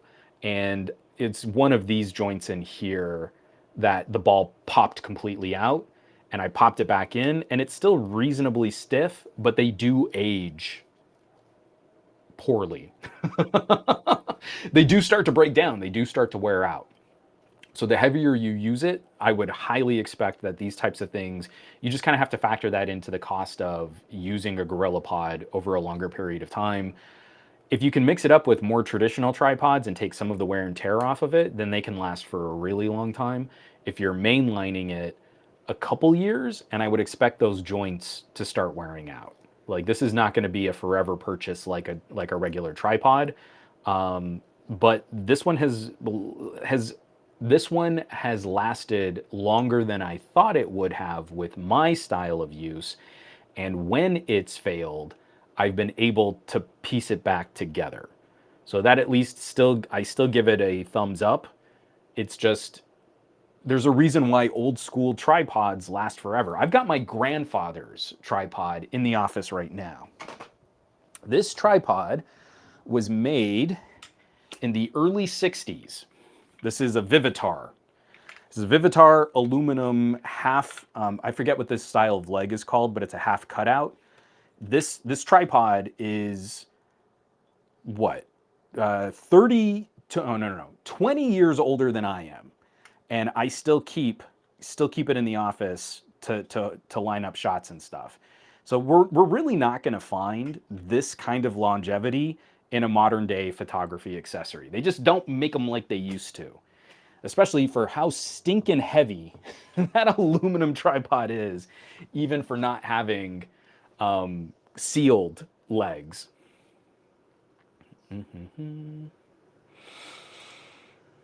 Yeah, fat produce. I'll be honest, I don't use my gimbal very much anymore. It is very selective when I bring that gimbal out. Like I have to know I want to use a gimbal style shot. And even then, I'll try to fake it. Like all of the Thanksgiving videos, I'm doing like just a little bit of panning or I'm trying to like scoop up. All of it's handheld. I didn't even take the time to like mount it and stuff. Like all of it's just me holding on to the phone and trying to turn from my torso, and that's how I got a panning shot. The smartphone software stabilization is so good. I know the gimbal would have been better. I don't know that it would have been so much better that it would have warranted the time to set it all up. Um, oh, Laz Divine, that's sad. My what does it say? My Gorilla Pod only lasted about 6 months of daily use, but mine is the medium iteration. Very sad to have a limp Gorilla Pod. I can completely appreciate where that is going to be an issue. If you use one heavy, you're really using it every day, I don't think they can last. Again, you've got all these plastic bendy joints and stuff. Even the heavier ones, like go and spend the money on a GorillaPod 5K. I don't think they're going to hold up to that kind of aggressive use. But if you're like me, you mix it up, I think they can last a lot longer. But I really look at my GorillaPods as being specific flexible tools, like literally what they're kind of designed for. But if there's any opportunity for me to use a more traditional tripod, like I've got my Peak design, which is holding up my camera right now, like that Peak design got a ton of use this holiday season. My GorillaPod, not so much. So, you know, um, Dave Burns, my dad has that tripod. Yep, that Vivitar. I mean, it's a baller tripod. And what I need to do is strip one of the legs and reseat. There are these bolts that kind of connect the arm. One of my legs is real floppy. And what I need to do is pop it out, clean it out, and then get some washers in there so I can tighten it back down again. It's never going to die. That has been all over the world with me. That has traveled all across the United States with me. It has gone through what I got it when I got my Canon T1, no, T1i. Yeah, so one of those first video shooting Canon entry level DSLRs, and I had it before then too. So what? I've had the tripod and I've been using it heavy for almost 15 years, and my grandfather had it since the late 60s. I mean, it's never gonna fail. It's amazing. I love it.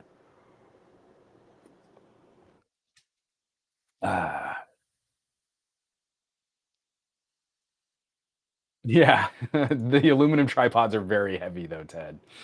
Again, this is a travel tripod, so it's not full aluminum legs. They're U-shaped, so they can kind of stack, and they cut the weight by only giving you 3/4 of the leg shape. It's still remarkably heavy. But that heavy, that weight, it feels good. And if you need to, you could bludgeon someone with it in an emergency. Oh, and two turbo. The Peak design is such an amazing tripod, and it's apparently on sale right now. I just outfitted a whole bunch of extra shoes and tools. So I needed a backup key tool to adjust everything. I got one of those, and then I got some extra plates just so I could connect it to more stuff. So that wasn't going to be the end of the kind of holiday gift idea, though. The other thing that seemed to be kind of an issue were chargers. And this one really kind of took me by surprise. Is we're sort of surrounded by chargers and cables, and yet we were always running into issues. Like my sister had some old micro USBs and USB Cs, but then terminated in USB A. My mom has the One Plus charger, but Marie and I had USB C chargers. We were using backup batteries. All of these things were kind of a problem. Another just sort of silly idea. How many times have you seen like a family member kind of need to use their phone, the battery's dying, but they try to charge it, and they're like contorting themselves off the edge of the couch so that the cable can reach down to the floor where the wall outlet is. I can't think of better stocking stuffers than things like ultra long USB-C cables.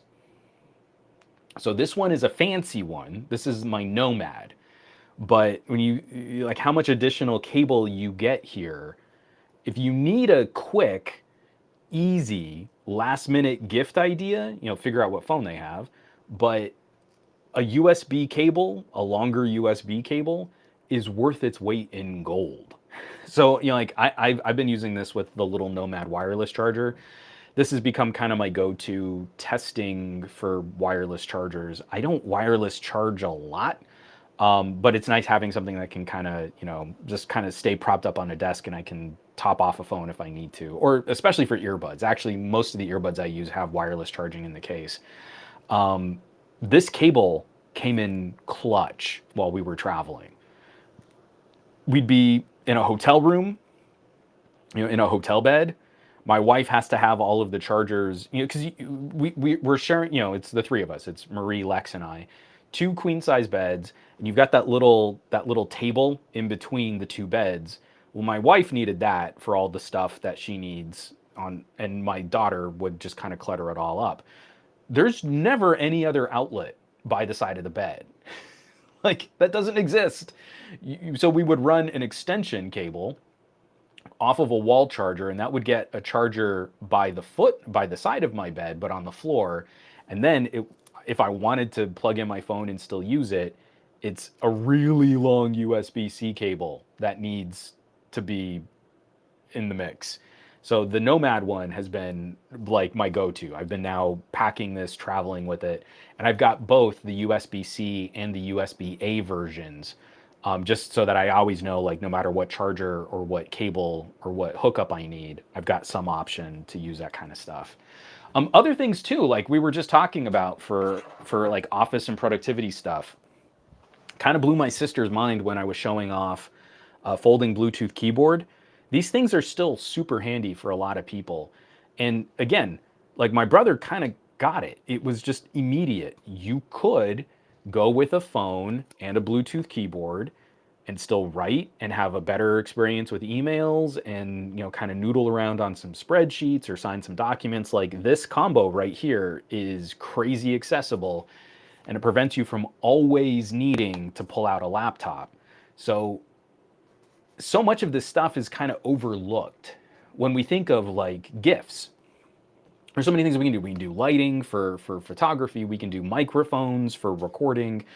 Obviously, earbuds are going to be one of the biggest holiday gifts kind of passed around this year. And just to give you an idea, these are all of the earbuds I test drove just for the last 6 months. I can't even balance them all. So these, like, I think the most expensive pair in this would probably be my edifiers. Oh, and my OnePlus buds. So the OnePlus buds are over here. Let me get these guys too. All right, now. So all of these, and I think the OnePlus buds at 130 full MSRP were probably the most expensive. They were recently on sale for like 90 bucks. True wireless earbuds are going to be a hot holiday gift. I have a hard time with the recommendation on earbuds because everybody's ears are different, right? So if you can get a sense of what kind of headphones they've already been using, you can kind of pick and choose between all of these different options for true wireless and arrive at something that's probably going to fit them well. I kind of feel it's safer to give them something like Aftershocks because they're open ear, and then they can kind of decide if they like that vibe or not, or just full on cans. When we talk about like active noise cancellation and travel and jumping on airplanes or rolling down the street, like road tripping and stuff like that, just a full, comfy, surround the ear, nice padding kind of headphone is probably the better bet. The cachet on that seems weird, like if you're not spending AirPod Pro Max or what is it, AirPod Max kind of cash, people don't always sort of appreciate some of those differences. Like I've really come to love my Sonys as travel headphones. These are still pretty pricey, but you can find them on sales for half the price of AirPods, which is remarkable. I mean, this is a stunning pair of headphones to arrive at that price. But earbuds are tough because tuning how they fit in the ear or how they fit around the ear, I don't always feel as confident giving those types of gifts out for family and friends. I feel like the last time we did that, it was a lot of work. It was 3 Christmases ago, and we got earbuds for my dad, my brother, my sister, her husband, and my mom ended up becoming an outlier because every time I would try to ask, like, well, what kind of headphones have you used in the past? Like, oh, I don't really do that. I like to pull out my tablet and then I just use the speaker and I turn the speaker up really loud. Well, yeah, but like when you're on an airplane, what do you do? Well, sometimes I'll just get some earplugs, like if it's too loud. Yes, mom, but what have you, like, you've ever sat and listened to music? Oh, I'm not listening to a lot of music these days. I really keep up with my podcast. Mom, I'm trying to buy you a gift. Help me out with any information. But she really wasn't into it. But that was the kind of game I had to play. Oh, come on, Nvidia. That was the kind of game I had to play with like my brother and my sister. Like, well, you've done stuff like this, and then I would try and like really measure too. She said she liked these earbuds and they fit her really well. So if I go true wireless, I need to find earbuds that are shaped kind of like this. And then I feel more confident that that'll be a gift that she will enjoy. That is not fun. But I saw my sister and her husband try and set up a family photo with an old beat up music stand. I feel a lot better about going tripod. So I like that a lot. I got a longer question in here. Um, Oh, a DT. I actually saw a micro USB on a modern day smartphone. I had to do a double take. That's hilarious. I'm so glad micro USB is almost dead for tech. It's still pretty common in audio kit. Audio gear, they just refuse to let go of old cable connectors. You're talking about all these problems with family in a single house reminded me of how long it's been since I've seen my extended family. Heck, I've not seen my family in 2 years. It was almost 2 years for us, bud. I mean, like, I'm really not trying to take that too lightly. It was amazing that we got to do this, but it was a lot of work for us to do it in a way that we felt everyone was safe.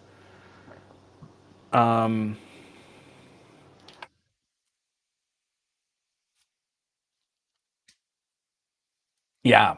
So from Last Divine, holiday gift ideas. I'm trying to find a laptop. Where is it? I'm trying to find a laptop that he can use for studies, learning English, entertainment, consumption, and slight gaming, maybe something like Minecraft. It's always easy to say what you would buy for yourself, but when it comes to loved ones, it becomes so stressful. Price, quality, design are tough biases. He's 11, so I expect him to break the software, break everything. But also, I want him to love the Windows experience so he can become a tech guru for his friends and loved ones. Good luck. Yeah, again, every time I start thinking about the more core computing devices, I increasingly treat it like pets.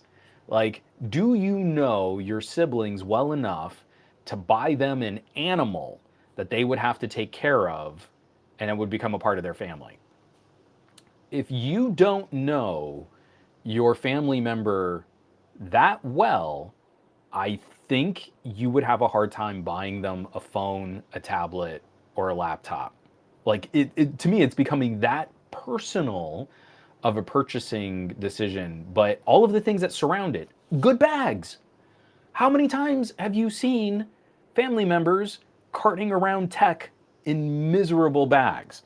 Like um, like this is I got this from TCL, but this is a North Face bag with excellent rear padding, so great back padding, great strap design with adjustable like chest clips.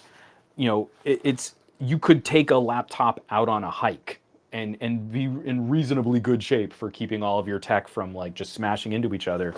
But the bag I've been using again for almost 10 years now is an STM.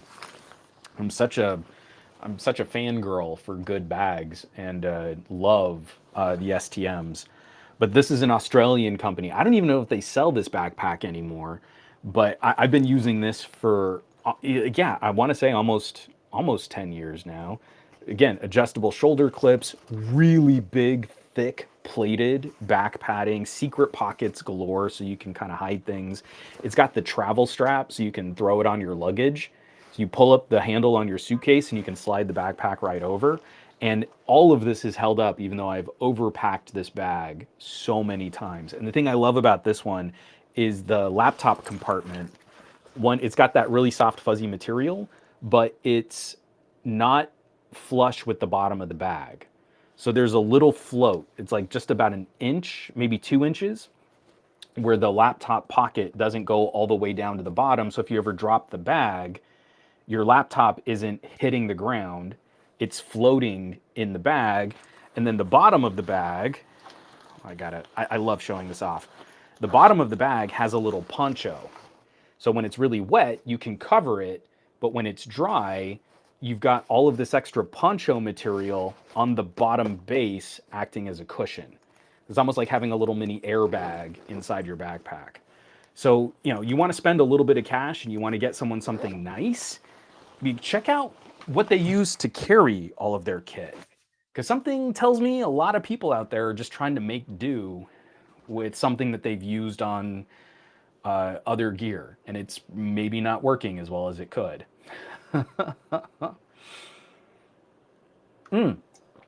Pakistan beat me to it. Same thing. Gifting someone a small tech bag to throw cables, buds, SD cards, whatever, instead of stuffing them in a drawer. Or if you know someone has a specific piece of gear, like I found this little kind of quasi hard case, and now I keep my mics in this. So when I travel, I've got like all the cables and accessories and mics all in this little cute hard case that matches the hard case that I got for my RAV Power battery. Come on, NVIDIA. And now these two, awesome. You can pack all that stuff up together. My NVIDIA software is driving me crazy right now. I might need to turn it off again just to wrap up this holiday guide. But you know, and to that same token, even just something as silly and as simple as like a little tablet stand, such a great stocking stuffer, right? So you want to prop up a phone, you can just kind of extend this, and you can take your phone, and you just kind of go bloop. You can prop it up, keep it in the kitchen, you know, stream some video, you know, keep up with something on social media. Then you can pop it out, make it even wider, put up a tablet.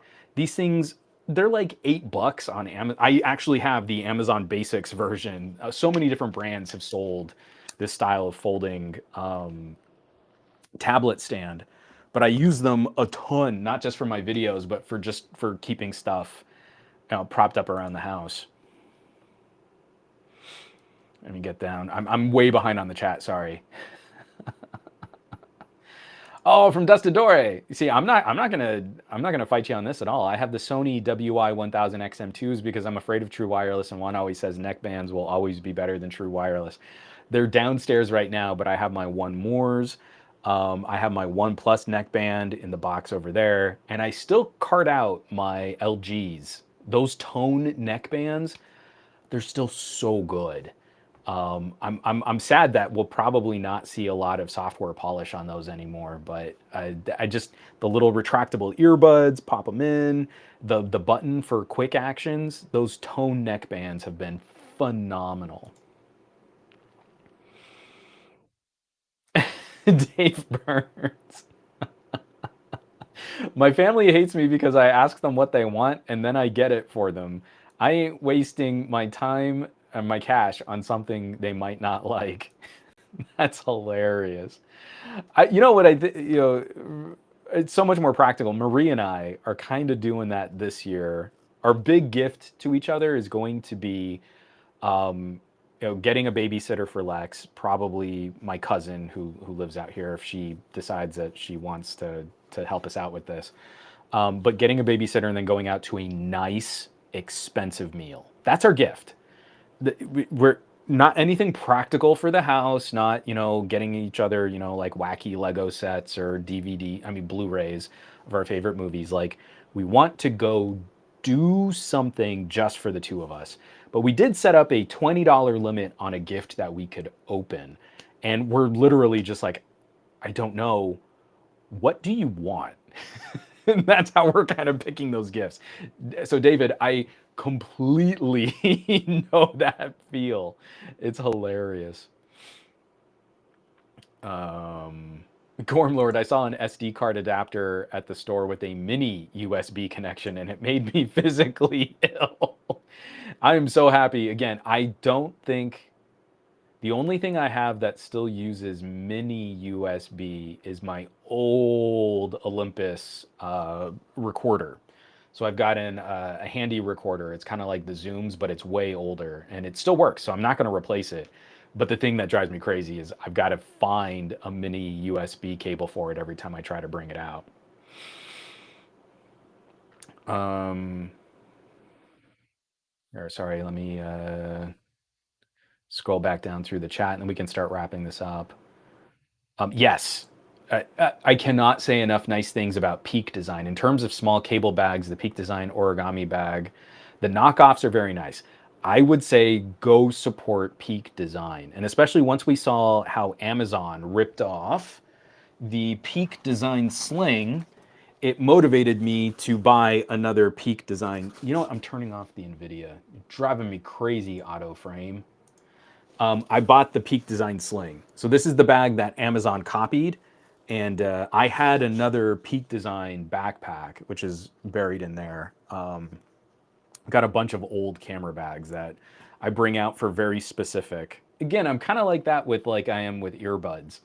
I have backpacks and shoulder slings for like, I need to carry this kind of laptop with these kinds of accessories. No, my blue bag just won't do. I need my book. If I don't have my book, then I can't do this gig. I'm going to be having these microphones with this kind of a recorder and these cables. I absolutely need my old Canon backpack because that has the right compartments for all of my needs. Such a bag whore. It's so bad. But yeah, half my closet are old backpacks and shoulder slings.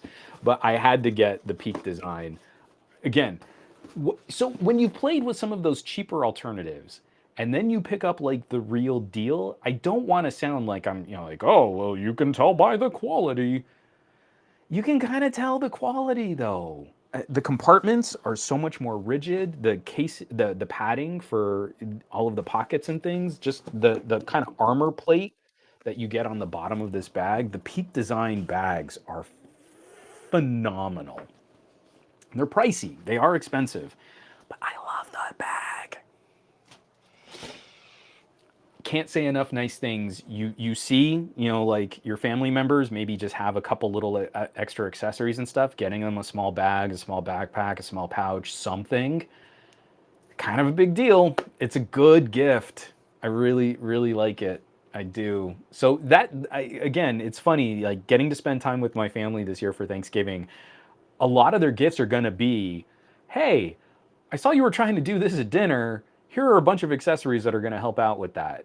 I was really thinking about getting my sister a camera cage for her Pixel because she saw me playing with my small rig, and she was like, "Oh, we actually have like something that we work with in optics while working on lasers that's similar to this, but it's way less better built."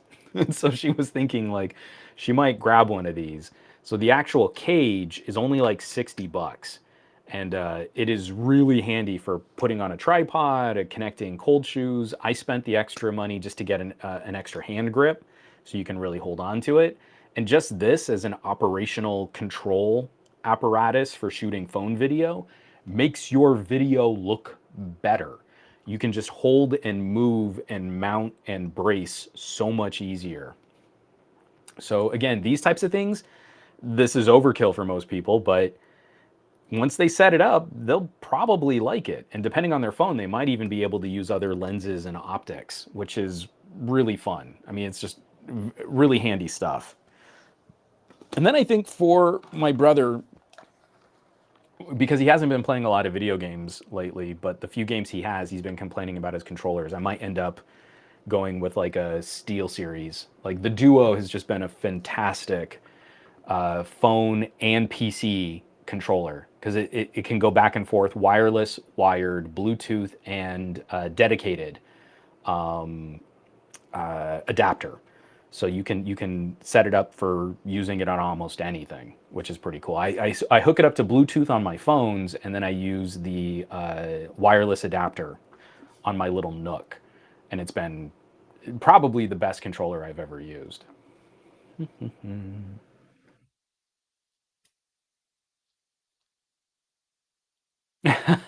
From Pakistan. Grr, it's killing me. What are those headphones? Odysseys, LCD ones, some Sennheisers. Do you mean the ones on my bookshelf? The ones directly behind me right here are the Mobius. So good eye if you said Odyssey.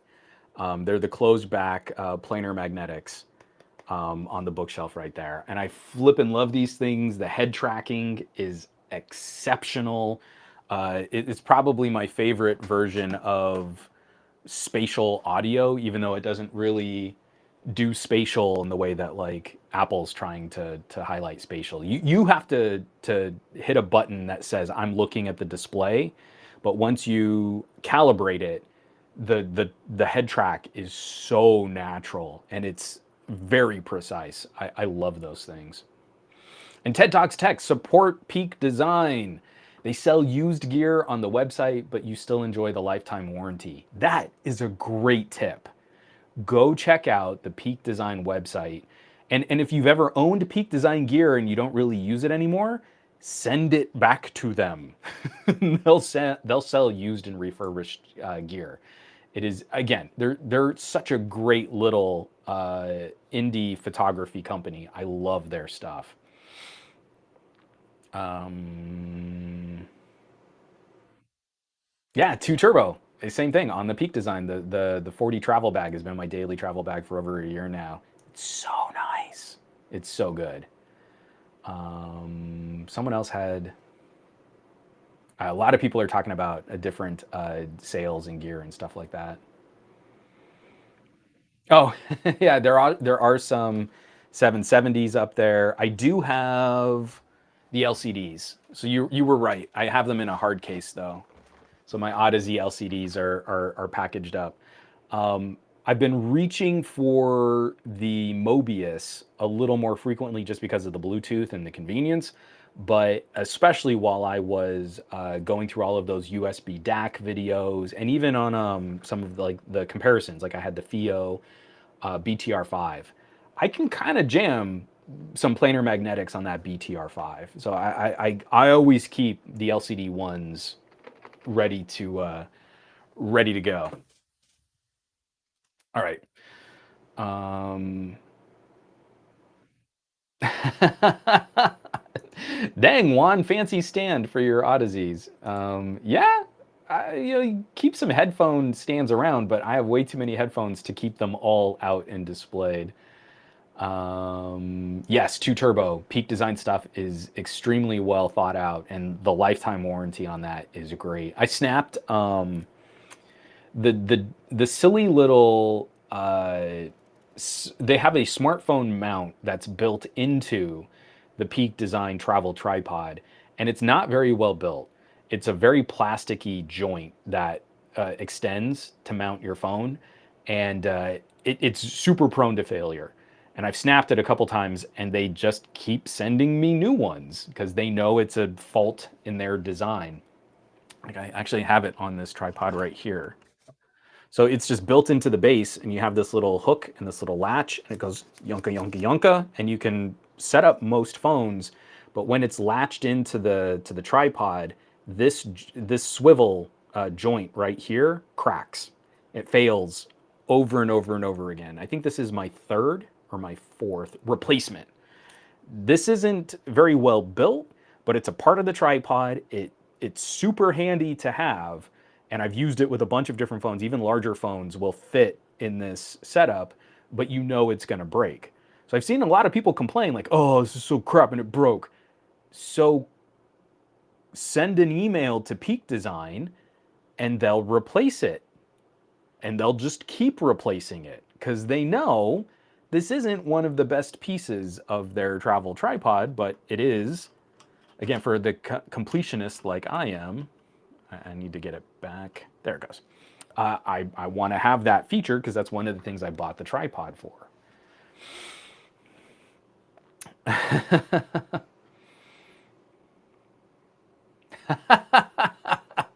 From Geet Madden. Quick question: does Amazon pay you when they serve me ads while rejoining every time I leave and come back? I hope they do, but they are crooks, so I can't be sure. I have no idea. I do. I am monetized on Amazon, so I do get revenue of some kind from Amazon. But I think it matters more for subscriptions and stuff. I don't know that I get a ton of ad traffic from Amazon. So, folks, just some gift ideas that I've been playing with for my family. Hopefully, that maybe inspires some gift giving, some tech gift giving. I mean, that's not even before we get into things like other accessories. I think a good portable monitor is always a great thing to have. Like, it's a handy accessory to have in the house. You can almost always find something to do with it, even if it's like hooking it up next to another desktop, or if they've got a laptop and they can go dual display. Things like that are always really handy. I'm a little gun shy on things like earbuds and fitness trackers just because people are so specific about the style and the fit and the finish that they want to use. But even that, I mean, like the Amazfit sales have been pretty good. I've always been a big fan of the Mobvoi. Again, going multiple days of battery life on the TicWatch Ultra has been phenomenal. But even an Apple Watch, if you've got that iPhone user, you think like, hey, just something to kind of track your steps and maybe interact with your phone and help you with notifications. If you can find like an Apple Watch SE or a sale on an older gen Apple Watch, I think I still have the Series 4. Is that what I've got? I think it's Series 4. It's not going to tell me on the back of the watch. Is it going to tell me on the back of the watch? I don't know if it'll tell me on the back of the watch. But I still have my Apple Watch kicking around for those few times I still fire up an iPhone. Those kinds of things can also come in handy too. But you could also go Galaxy Watch, TicWatch E3. You can find good sales on that E3, and you've got great hardware for a smartwatch purchase. It makes it a little less precious if they don't love the watch style, but you didn't spend $400 on it. So I just feel like things that we might overlook. And to me, this year for my family is going to be heavy on accessories. I know what they're using. I know what some of their pain points are. They're not interested in getting new phones or new computers or new tablets. I think we can make the stuff they already own work even better. And it's going to be pretty easy. It's not going to be really expensive to do that. So, Steel's Finest. I just want to highlight this before we get into the final wrap up. I love my new neck stock, but I didn't start having USB-C port issues on my V60 until I started using the neck stock. Probably coincidental, but sad I'm having charging and connection issues. So I'm sorry to hear that. It's it's kind of tricky to know. If you're really working a phone's USB-C port, you can wear it out. If you're going back and forth, the hard thing about the V60 is you might want to go back and forth between the phone's dual display and a proper laptop dock. And that's double the wear and tear. Every single time you have to bend the case and pull the phone out of the dual display case, then plug the phone into a next dock. Occasionally, the V60's desktop mode doesn't instantly fire, so you've got to unplug and plug it back in. So you've just gone 4 plug activations and deactivations to get that desktop mode to work once. That can definitely be a pain. So I am feeling the frustration on that issue, and hopefully there are still going to be some third-party repair shops out there that can maybe find a USB-C plug replacement. If you can take it to a third-party repair shop, maybe get it serviced, that could hopefully still be a thing that we'll see for some time yet. I don't know what the availability on something like that would be. So I don't know how long-lived our hardware is going to be on LG, just because the infrastructure of support is going to start whittling down. So unfortunately, it's just going to be on us to kind of take care of those LG gadgets for their remaining life, and saying goodbye as they start to fail. So folks, I went long. I was really only planning on this being another 2-hour episode, and I just, again, from last week's episode being a little weird and not really having news to talk about, I got rambly, which I do. I want to say thanks everybody for tuning in.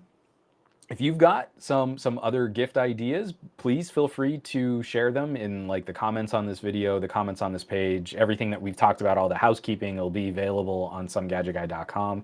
This one will get the proper audio version. I couldn't get the audio to work like I wanted it to from last week's show, so I think that's just going to be a lost episode for the audio subscribers, unfortunately. But we're getting into the holidays. I want to be careful this holiday season. Again, why I'm not doing the same kinds of like sale promotions and affiliate links and stuff. Stuff is selling out really quickly. These component shortages are hitting every manufacturer. And when something is on sale and you can jump on it, grab it. Even if you're going to try and plan ahead, as we get closer to the end of Hanukkah and we get closer to Christmas, that last minute buying really, I don't think is going to work this year like it might have worked in years past. If you can plan ahead a little bit and you can focus on experiences, I think you're going to be in for a better gift giving season this year. I think gift cards are probably safer this year, especially for specific like restaurants or experiences or travel or anything like that. Something that can kind of help someone who's been sheltering in place kind of open up a little bit or do something. It's why I'm so excited about some of these cables and accessories and tripods and chargers. Like here's something that will encourage you to go out and do something with your phone that you might not have done before. So that to me, I think is one of the special ideas that we can convey this holiday season. It's not without purpose. It's not just me like, hey, you can do this for cheap. You don't have to spend as much on your holiday gifts. It's one, I'm really nervous that products are going to be sold out once we start getting closer and closer to, Christmas Day. And two, because everything's so personal, getting someone a gift that fits what they already have, I think is kind of special. So I wish you all the best of luck and the happiest of hunting on your holiday deals, on whatever sort of affiliate coupon codes, sale prices, Black Friday into Cyber Monday, all of these big things that we like to do when we talk about the holidays. But also just that you get to have some fun doing this, and you're thinking of those other people, and hopefully there are people that are thinking about you that same way and looking to do something special for you too. So I wish you a fond beginning of the holiday buying season as we get into more fun tech and gadgety goodness. I'm going to have more videos coming out that are just talking about using these different things, putting together a camera video for the Duo 2, some more that I need to talk about on the Pixel 6. I still don't feel confident doing the deep dive camera video, but I've got some early thoughts on using that. And then I want to do some gaming stuff. I'm so heartbroken that Steam Deck is delayed that I kind of want to fill that hole in my soul with some smartphone gaming. So again, why I've been breaking out the Steel series a little bit more than I usually have. I've got an idea percolating for a mobile gaming video too. So be on the lookout for a ton of coverage. We're going to be back. I think we're going to be back for Thursday. TK and I doing a live stream. I couldn't do one from the road. And then I am looking at doing some other giveaways, hopefully clearing out my bookshelves of some review gear. So be on the lookout for that, because I think I'm going to make that a part of the podcast where if I'm going to send stuff out, I want to send stuff out in ways that are already participating with people that are likely to tune into the show. I just need to find a fair way to do it for people that also subscribe to the audio version. But that's where I feel most of my contests should live anyway, is here on the podcast. So thanks so much for tuning in, everybody. This was an amazing chat, exactly what I needed to start my week off. So I hope it was fun for everyone to hang out here too. I want you to have an amazing week. I want you to do awesome with your technology. I want you to be awesome with your technology. And I'll catch you all back here next week for another episode of the Monday Morning Tech Chat Show on the SGGQA podcast channel. Be safe, take care, spend some quality time with people who care about you, and I'll catch you back. I love y'all.